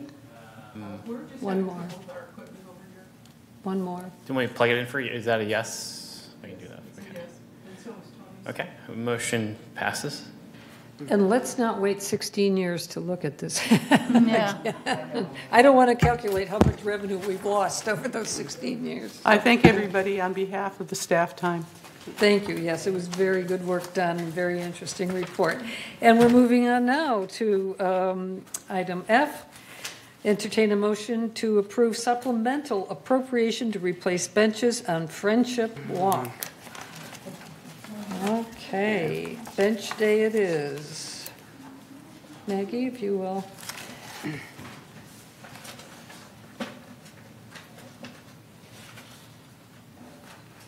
Resolution 0124XX, replacement of benches at Friendship Walk. Whereas February 14, 2012, the Board of Directors approved the installation of 7 heritage-style benches along Friendship Walk at an estimated cost of $5,250 from the replacement fund. And whereas due to the materials of the benches being recycled plastic and green aluminum, they have begun decaying over time. And whereas the rust and decay pose a threat to the structural integrity of the current benches, now therefore be it resolved February 13, 2024, that the Board of Directors of this corporation hereby agrees to replace the 7 benches with oak Iron Valley slatted benches purchased from Kings River Casting, Inc., in the amount of $8,661 from the Reserve Fund, and to be installed by the General Services Department. And resolve further that Resolution 011248 is hereby canceled and replaced by this resolution. And resolve further that the officers and agents of this corporation are hereby authorized on behalf of the corporation to carry out the purpose of this resolution. I move this resolution. Second? Is there a second? Thank you, Vicki. Okay. And discussion. Discussion. Report from staff. Ellen? So let me understand it. So 5,250 is to put the benches in? What? Or what is? That was the original cost. Oh, so it's amended then? No, that was the original cost when they were first installed. Okay. All right. And the new installation is 8661? For the new bench, yes. May I offer an amendment of the resolution? Yeah, sure. That the now therefore be it resolved to include wording that these benches should adhere to the new bench policy. Yes. Like I said, this was a month behind because it had Right. to go to the finance committee first. Right. So Mhm. I would suggest that. And what would the price difference be, if any? I think we would save a couple $100 on each bench. Okay, by going to the new bench style the that we new- just the- approved 10 minutes ago. Yeah, the new bench style is available from several vendors, so we can get bids. This particular Great. one is a specialist vendor. Okay, Maggie? I move that we amend the motion to require the replacement to meet the revised bench policy, the new bench policy. And the amount not to Yes. exceed. Yes, in the amount not to exceed $8,661. This is the bench policy, which is item 13C. Okay. Second to that amendment. Second to that amendment. Sue? Okay. Thank you. Discussion of that amendment. Now that we're going to adhere to the new bench policy. Ellen, a question? Okay. I wanted to know where the benches going to take out the old benches where they're at, or are we going to replace the ones that have already been taken out? I think it's two. Both.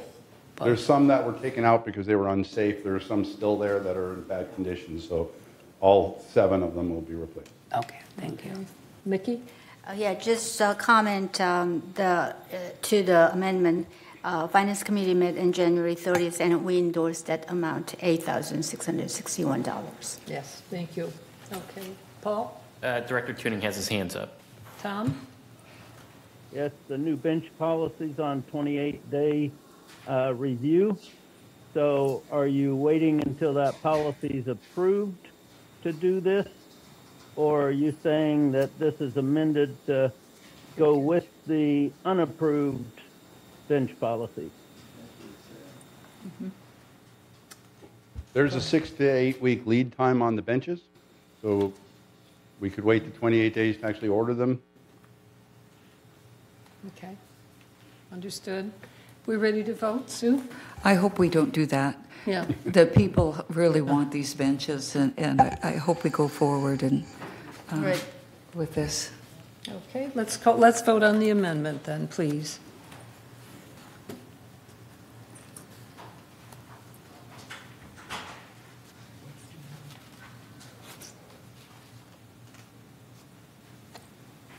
Okay, looks unanimous, and we will now vote on the main motion. Replace benches on Friendship Walk. Please vote.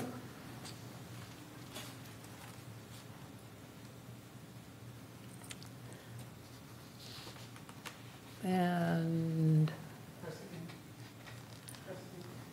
okay, very good, unanimous, thank you very much.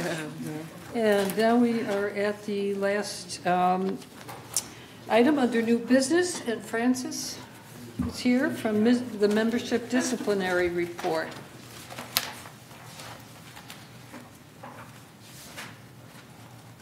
This is a receive and file report, and it's very interesting for us all to review what has been going on in United over the last couple of months to see what sort of problems people are causing for themselves and their neighbors, sometimes inadvertently and sometimes deliberately. So, Francis, how's it going? Good, thank you, Madam President. So before you is the disciplinary update report. It's agenda item 13G. The breakdown or the table that's included in your report is the breakdown of disciplinary cases that the Compliance Division has dealt with for the months of November 2023 to last month, January 2024. And then the noteworthy items that I want to bring to your attention is that alteration standards has decreased, so has the overall clutter cases that we have, and then the illegal occupancy cases have decreased as well. So that concludes my report in a nutshell, so I'm available for the board if you have any specific questions. We're certainly a well-behaved group, aren't we? When you think of the fact that there are 9,000 people or more living in United, you know, Yes. and lots of visitors in and out all the time, and workmen, and so on. The fact that we have roughly 300 a month of these. Pearl? Hi, my question is on the delinquencies. Now, is that the delinquent on paying fine penalties, or what is it? It's assessments and chargeable services. Oh, the assessment as well. Okay. Yes, so it's a combination of both. Okay. Thank you. That's a good one. Ellen? Yes. On the delinquencies, what is the average delinquency? 30 days for it to be on here, or 60, or? No, so the delinquency cases that the Compliance Division deals with are the ones that are included in your delinquent report that you received at the GRF Finance Committee. Okay. So every month, the GRF Finance Committee reviews your delinquency report. That report is what triggers the Compliance Division to start to open a disciplinary case against that member and go through the process. But this is not United delinquency? It is. It's only for United. Oh, this is this one, yes, it's only for United. And then there is a threshold that the Finance Committee has requested staff, and that's when those members go on your report, and that's when it gets triggered to the Compliance Division. So we have, for the month of January, 32 delinquencies, you know, so many days, how many, 30 to 90? I'm just curious, how many are delinquent, like 90 days, or? That's not information that we would have on the compliance side of it. That would be information for the Financial Services Department, because I don't know the specifics of those thresholds. What this number is that there's 32 cases that were escalated to the Compliance Division for further action in hopes to recoup or get the member to pay and settle their accounts. Okay, anything else from anyone? Thank you very much, Francis. Thank you. We will continue to be well-behaved, I do hope. Thank you. Okay, do we need a 5-minute break before we start committee reports, or do we want 4, John? Let's do that. Break. 5 minutes? Okay, let's take 5. Thank you.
All right, let's resume our meeting. We've got almost a full house, and Georgiana will be back, I'm sure, shortly. Director's comments would be our next agenda item, and we can start around the horseshoe. Anthony? Thank you, Madam Chair. I'd like to ask Mr. Mejia, if he's still here, there was supposed to be a balcony inspection at my manor this week, and as you know, it was raining cats and dogs. Yeah. And I didn't see anybody, so I'd like to get an update on that process if I could. Thank you. Thank you. Okay, we'll start director's comments around the horseshoe then.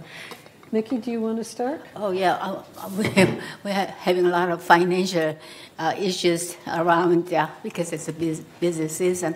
And I like to thank to all the staff, and they're working very hard, fees and so on. And then my suggestion is that a lot of things to be done, numbers and so on. We need to look at the big forest, not just focus on the trees. So it just whole process is a big picture, and from there, how we improve our situation, what could be the issues, and so on. So just we need to work hard.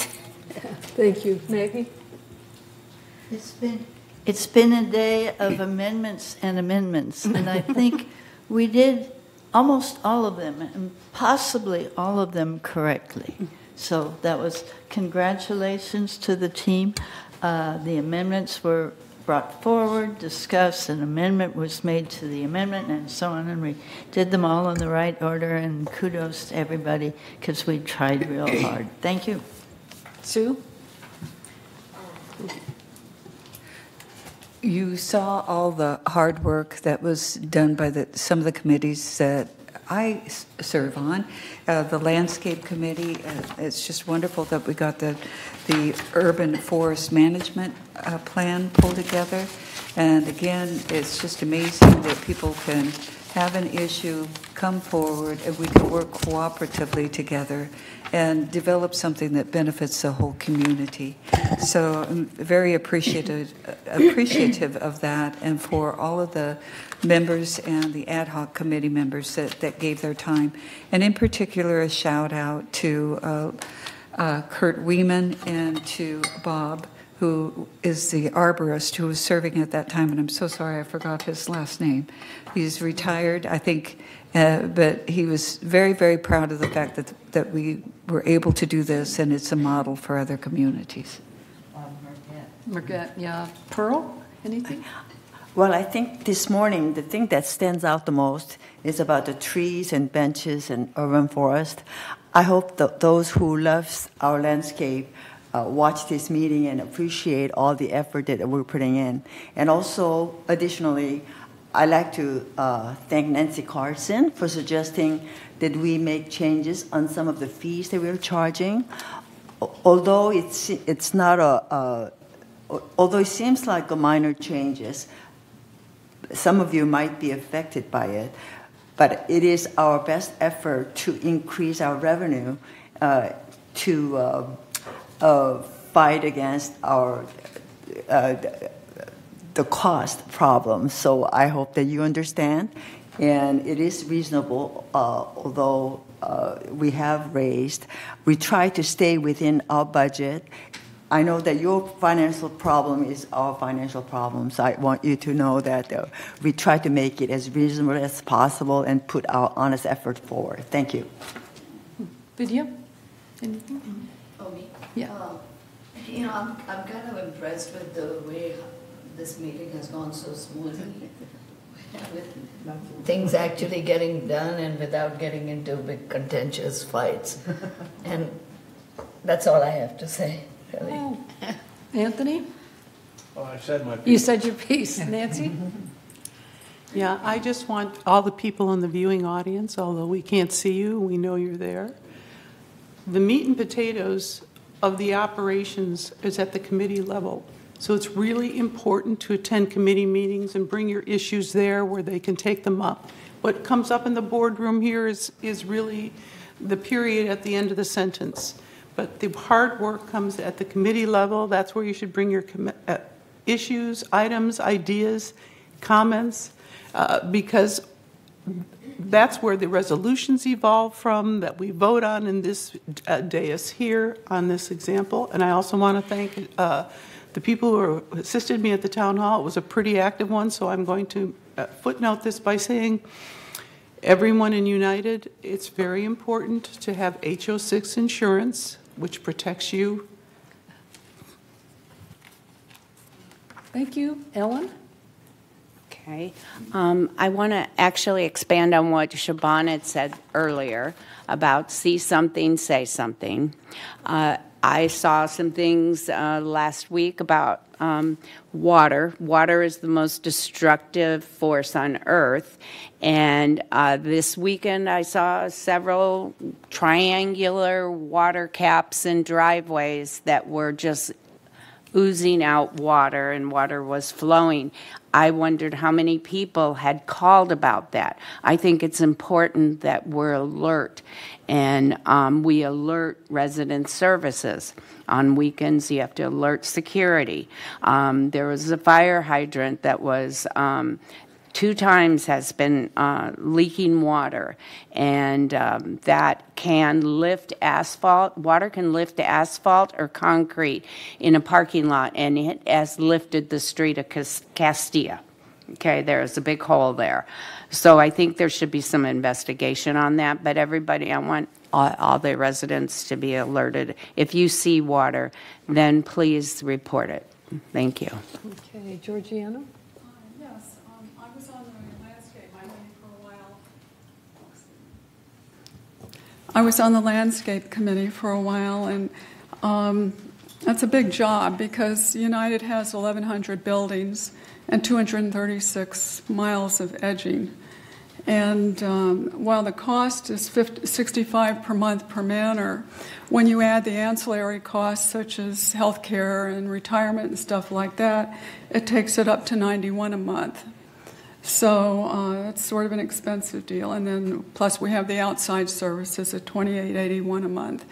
And so I would just say anyone who has any issues or anything like that, they should call resident services and just realize it is a big job. I think they're maybe going to hire 2 more landscapers, although I really don't think that'll make a dent at this point because we have a lot of buildings and stuff. And anyway, but it's just they've got a lot to do. Thank you. Tom, do you have a director comment? Thank you. No comments from me. Thank you, though. Okay, thank you.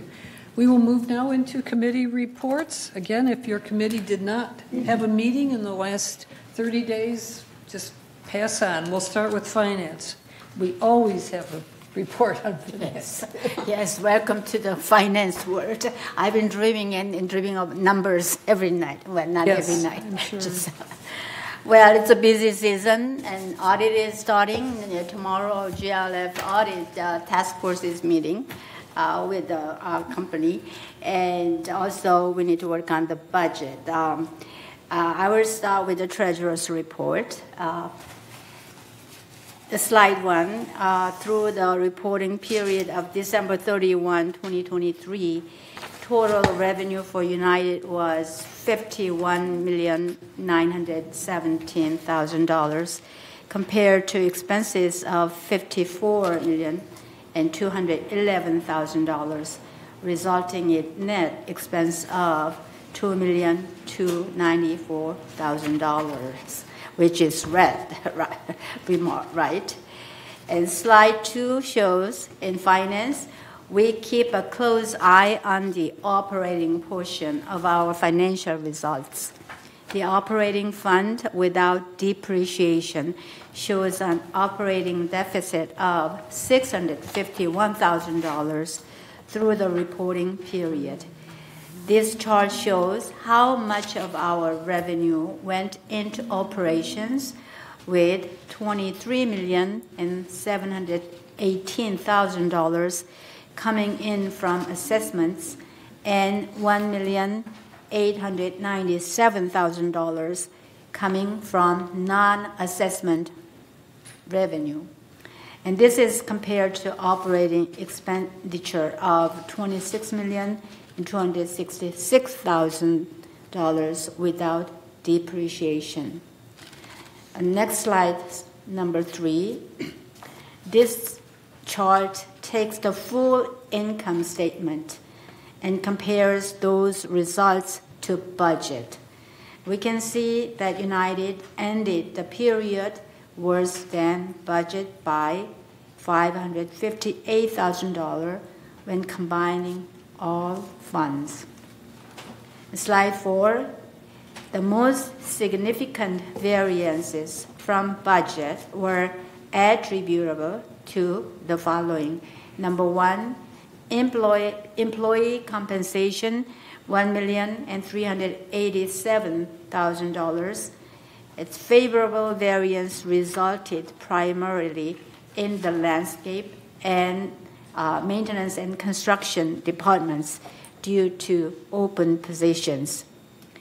Impacted areas include ground maintenance, irrigation, tree maintenance, plumbing, minor alterations, and paint. Recruitment is in progress to fill in current open positions, and grounds maintenance contracted shrub bed maintenance to outside vendors for the pruning weeding cycle as they continue to fill open position.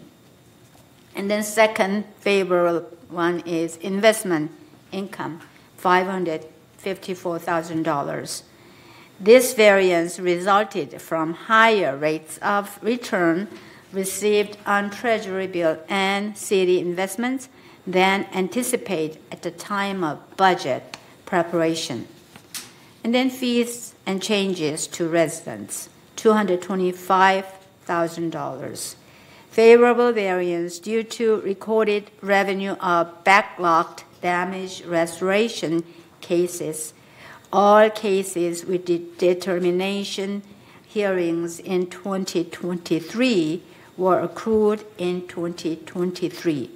The variance was partially offset by less MNC-related chargeable services in minor alteration and carpentry. There were less asbestos cleanups and less after-the-fact mutual consent permit fines for asbestos cleanups than prior years.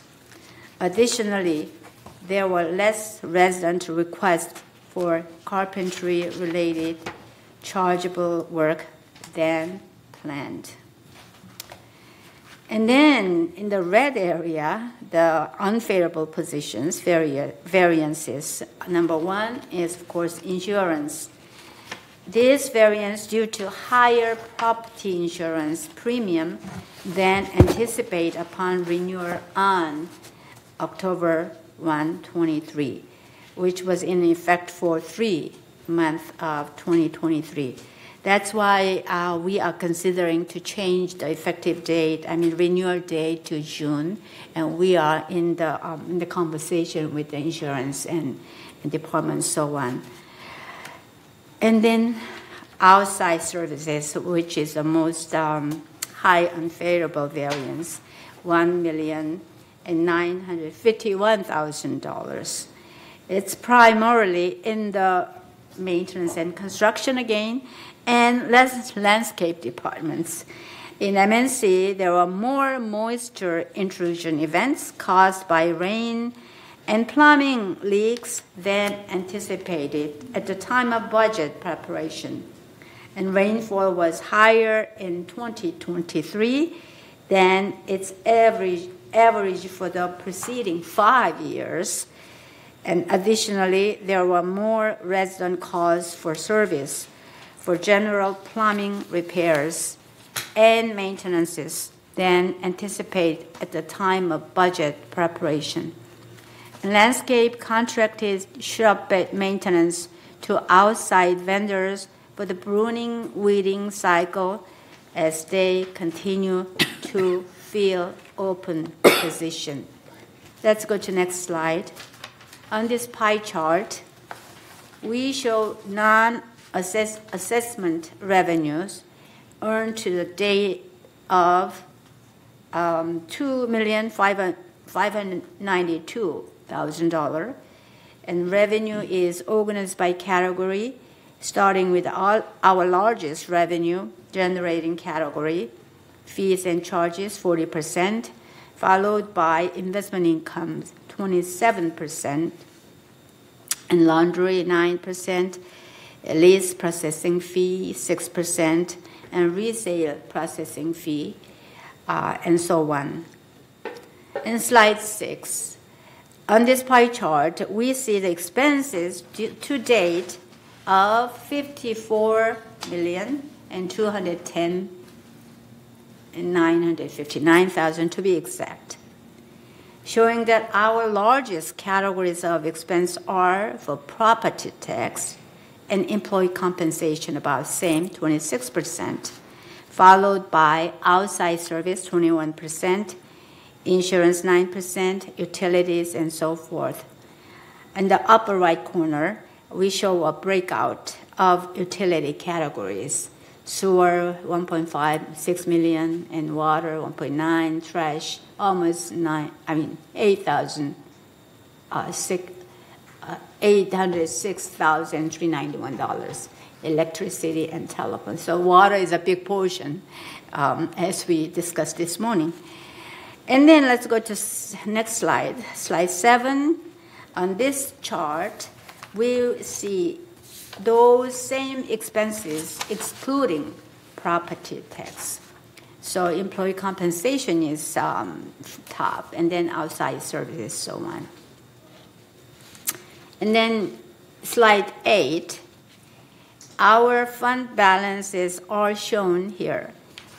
The contingency fund balance on December 31st, 2023 was $1,190,000, and contributions collected totaled $76,000 with no expenditure to date. The reserve fund balance on December 31st was $15,604,000. And contributions and investment revenue collected totaled $12,548,000, while expenditures were $13,654,000. Next slide. We compare this to historical fund balances for the past 5 years on the chart, which have averaged $18.9 million. And next slide, 10, we have a slide here to show resale history from 2021 to 2023 through December 31st to 2023. United resales total 340, which is 71 resales lower than the prior year for the same time period. The average year-to-date resale price for United Mutual Manor was $357,000, which is $1,000 more than the prior year for the same time period. However, good news, as our CEO and also our President Book mentioned, that January sale is up, I believe. So hopefully that we can continue for the upcoming month and throughout the year. I believe this is the end of my treasurer's report. Is there any question?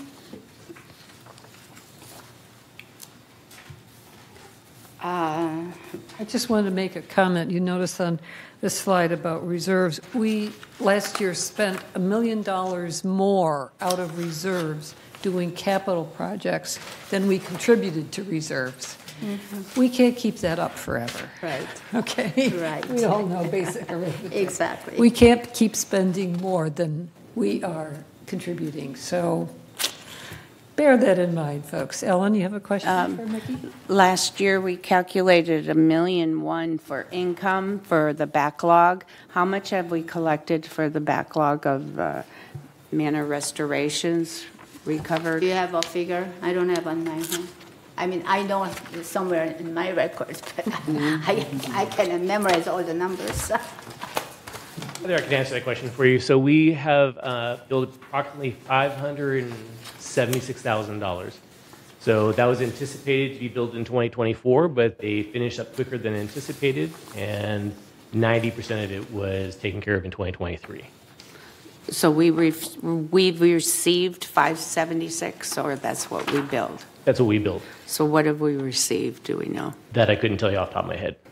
So, and some of it is, forgive me, let me clarify. So in terms of an accounting perspective, so you have about 550 to 570 included in your 2023 statements. The dollar amounts haven't actually necessarily been billed, probably about $200,000 to the residents. So, but all the services have been provided, get a little technical. So those bills will go out in January, but the services already have been performed. Therefore, we put it on your books for 2023. You put it in what year? Thank you. Yeah, 20. I'm sorry, what year? Yes. So 2023. Yeah. Oh, good. My question is actual, on the financial report, actual as of December 31st, 2023 was minus $651,000, right? So this year's budget, we are starting with a minus 651. Is that right? That's correct. That's right. Okay, thank you. Yeah, and it's not going to get better. Right, so our finance departments and some of our, finance committee are having a frequent meeting, how we're going to deal with it. So this is one new budgeting process, what could be the best solution, and we also counsel with our legal counsel, so on. So we are working on it. Yeah, I know. Yeah. And without counting minus $651,000 negatives, this year's budget's probably increase. Assessment, you mean? Yes, than the year before, wouldn't it? Are you referring to this year's budget compared to 2023? Just to clarify, when we say, in 2024, yes, the 2024's budget is higher than 2023. Higher, so correct. The difference between 2023 and 2024 would be added to minus 651. So your 2024 budget will not change. That was approved back in September. Okay. So, but what you should anticipate is in 2025, when we start going through that process, we'll be discussing how to make up for the the miss. Okay, thank you. Mm-hmm. Okay, so financial as We actually have a member comment from Dick Rader on this. Member comment. Well, I haven't finished my report yet. I think this is regarding the treasurer's report. Okay. Yeah. Have you finished, Nikki, or not yet? Not yet. Okay, please continue. Okay. We'll hold Richard for a moment. Right. As finance report, we've been mentioning many other items. We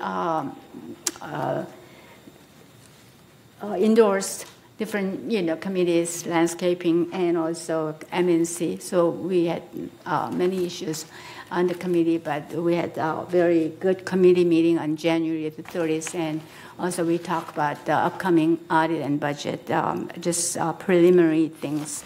Our finance meeting will meet in March. Next meeting will be March, the last Tuesday of the March again. Again, the resale report, I said we had a little increase this year. And compared to last year, January resale last year is 20, but this year we had already 32 in January. So it's, and also the leasing report.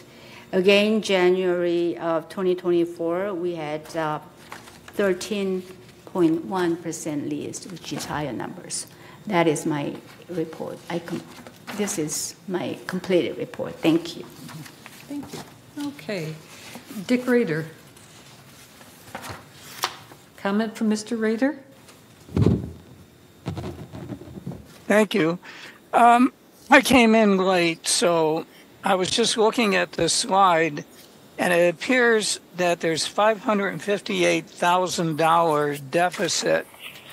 And I also heard Chairman say that it's only going to get worse, meaning our expenses going forward sounds like they're going to increase.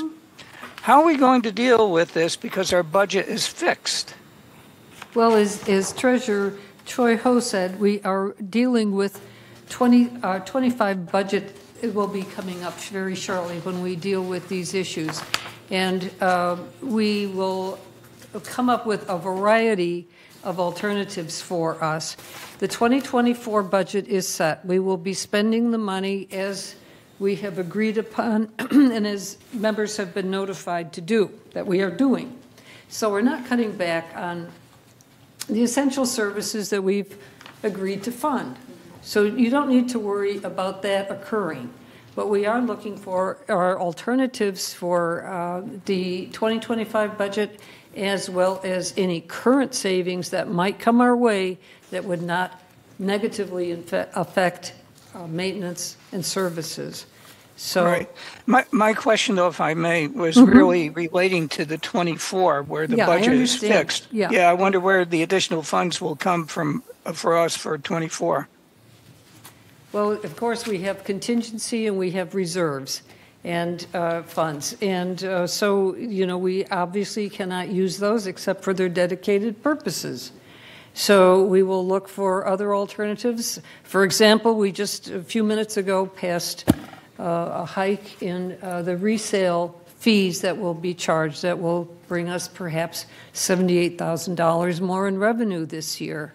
And if you looked at the pie chart that Treasurer Choi Ho produced, you will see that fees like that are a significant source of income.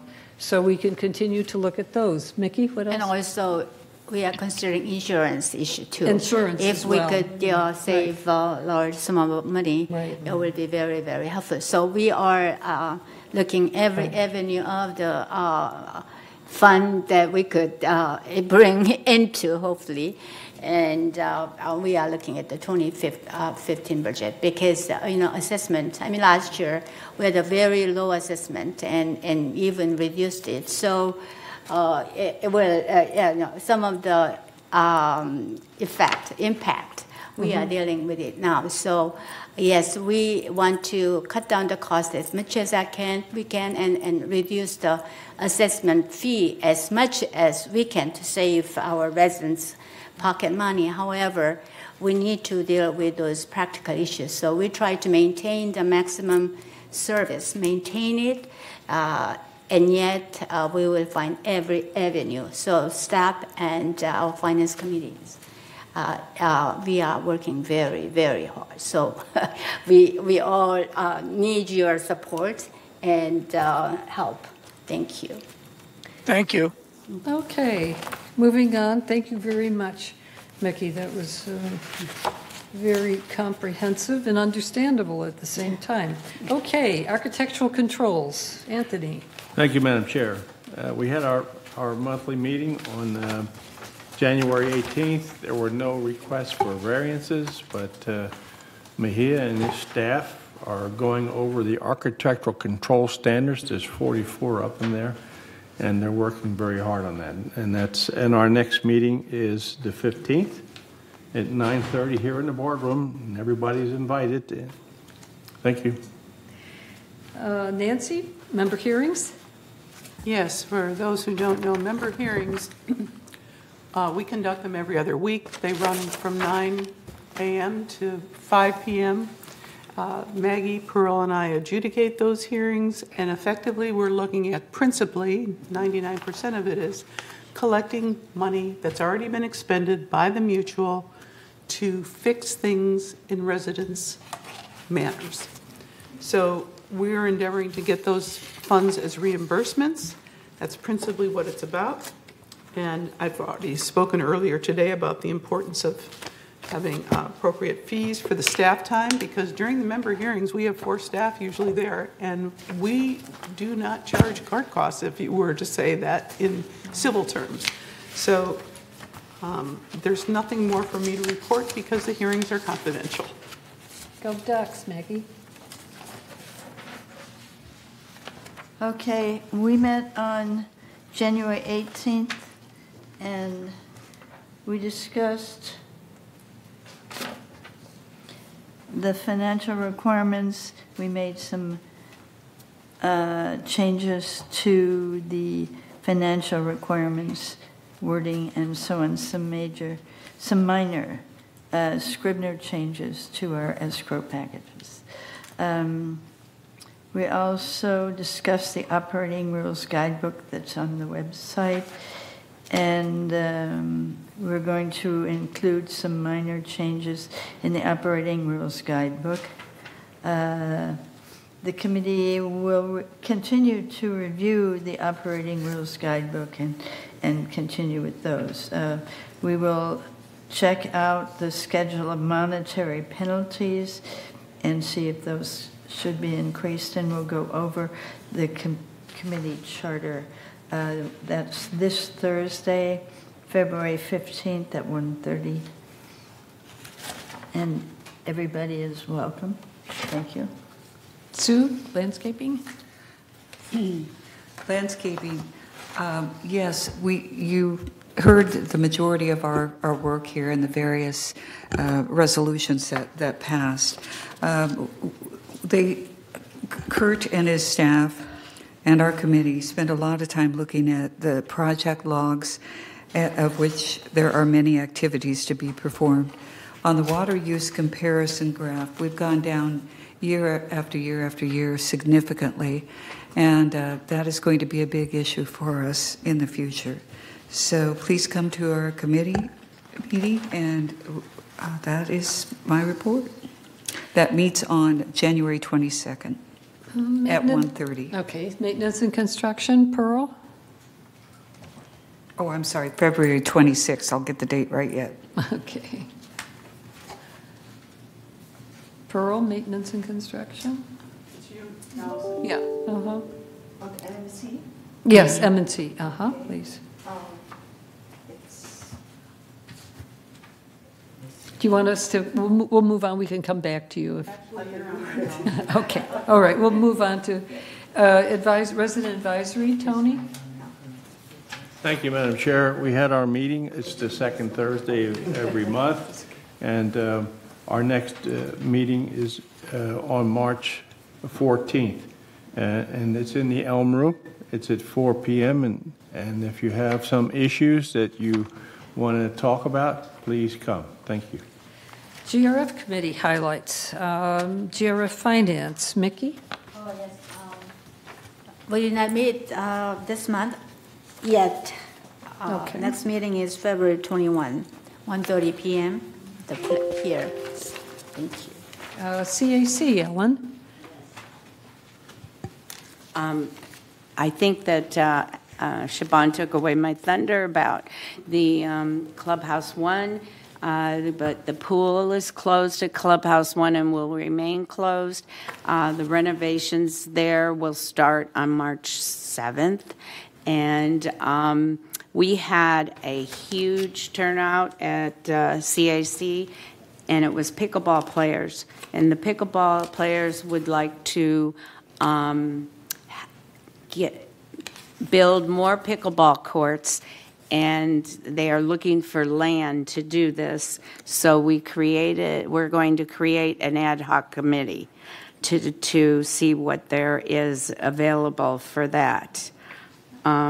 We had some requests for policy for flyers and club flyers and club events at the PAC, and it was denied until further investigation.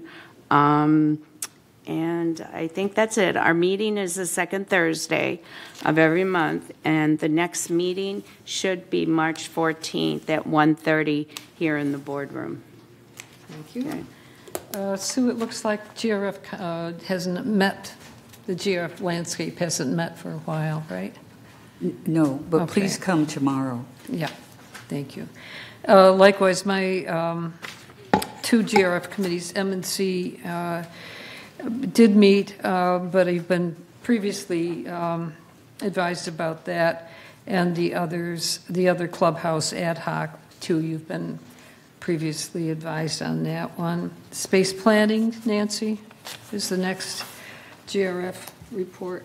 Yes, as we saw today, GRF is a good portion of the money that we give them for managing our facilities and amenities. And one of the items, of course, has been the subject of the Building E, which was where security was formerly housed.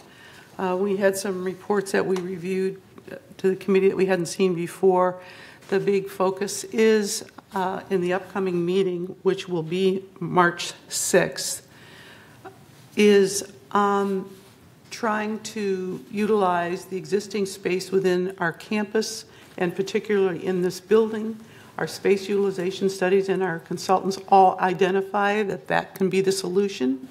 We presently had, our GRF presently budgeted $7 million for a new building, and we are not seeing that is necessary. We would have to redo some things in this building, so that's an important meeting coming up.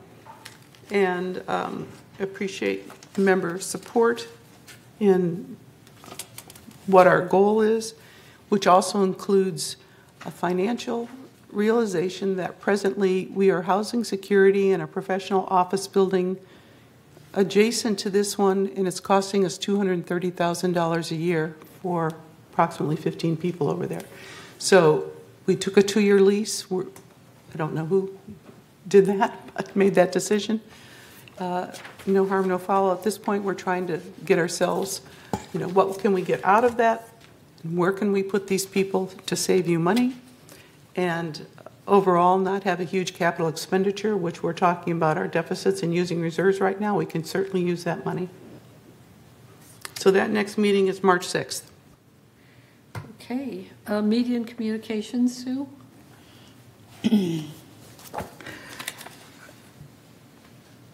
It's going to meet again in April 15th, 2024. Okay. I was there. They had 20 communications to residents from that section. So we have 20 communications with residents. All of these things, a message board, the breeze, emails, special news emails, digital, Facebook posting, weekly press, all of these things, literature racks, a village television, YouTube channel, all of these 20 steps in outreach are done every month from that committee. The website ad hoc committee is still at work. They're going to review the committee charter at the next meeting, and the PC Club is holding classes on how to use village apps and the website. Director Cook recommended encouraging residents, any resident who has not been to a new resident orientation may go to a resident orientation. All you have to do is call up and reserve your spot, and that's a really good idea for everybody. The date of the next meeting is April 15th at 1:30. Thank you. Okay, mobility and vehicles, Nancy? Yes, Chair. The mobility and vehicles, at the last meeting, we addressed specifications for vehicles. There was a little shift in the focus on trying to talk about the cost of those vehicles, but technically we were limited to approving specifications for particular vehicles and not the cost of them. Although we made our point clear, we want economical vehicles and them to take a hard look at, for moving into 2025 budgeting, the nature of the vehicles that we select and options to the efficiency of vehicles. And we also raised the point that members have made about the number of security vehicles that are sitting in our parking lot. And we didn't get I don't think, a concrete answer about it, but we certainly raised awareness about it and that we're considering that, what we're looking at when they are asking us for new vehicles. We want to make sure that what we pay for is being utilized and that we are buying efficiently, whether it's a car or it's a golf cart, that can serve the right purpose for the right task. Okay. The next meeting is May 1st, 2024. Security and community access, Maggie? Okay. We met October 25th So that was a while ago. We had... You've reported on that yes, previously. before. So we have the gate entry for gate 12 is still an issue, and traffic has still been an issue. So we are meeting again, to be determined at 1:30. Okay. All right. Traffic? Okay. Disaster prep, Tony? Thank you, Madam Chair. We had our meeting, our regular meeting, and I'd like to invite people to come to this meeting that's coming up, which will be on March 26th at 9:30 here in the room. And like to remind people, if they're paying attention, there's been some little earthquakes around here in the LA area, so make sure you have some water and some dry food and some canned goods. That's all I have, Madam Chair. Okay. IT, Sue? Anything The from IT? staff continues to work on our enterprise resource planning, which is a software system that helps you run your entire business. They're making progress. It's a huge effort.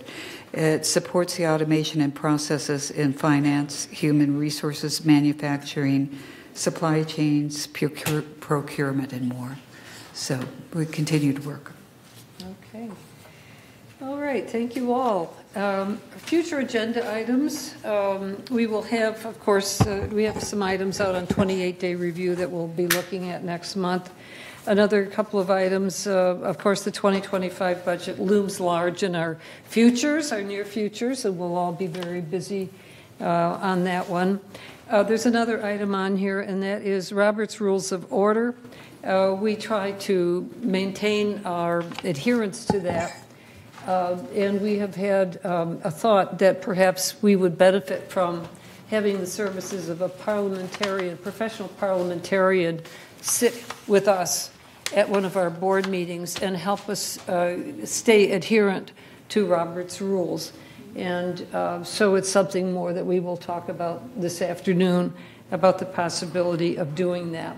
And of course, the standard operating procedures of Robert's rules is to move meetings along efficiently, make sure everybody is heard, make sure that there's a fair and balanced discussion, presentation of information, so that wise decisions are made. So we'll talk about that later on today. And at this point, I think we are ready for some lunch. Ellen? Yes, I don't see anything on here about the laundry room outsourcing. I think we talked about that at the agenda prep. Mm-hmm. Okay. And weren't we going to put that on the agenda? We can certainly see about that this afternoon when we talk, because that's going to be something that is going to involve some staff expenditure and staff work. So we'll talk about it this afternoon, okay? Okay. All right. And with that, we will recess and resume at 12:35. Thank you. Do I need a motion?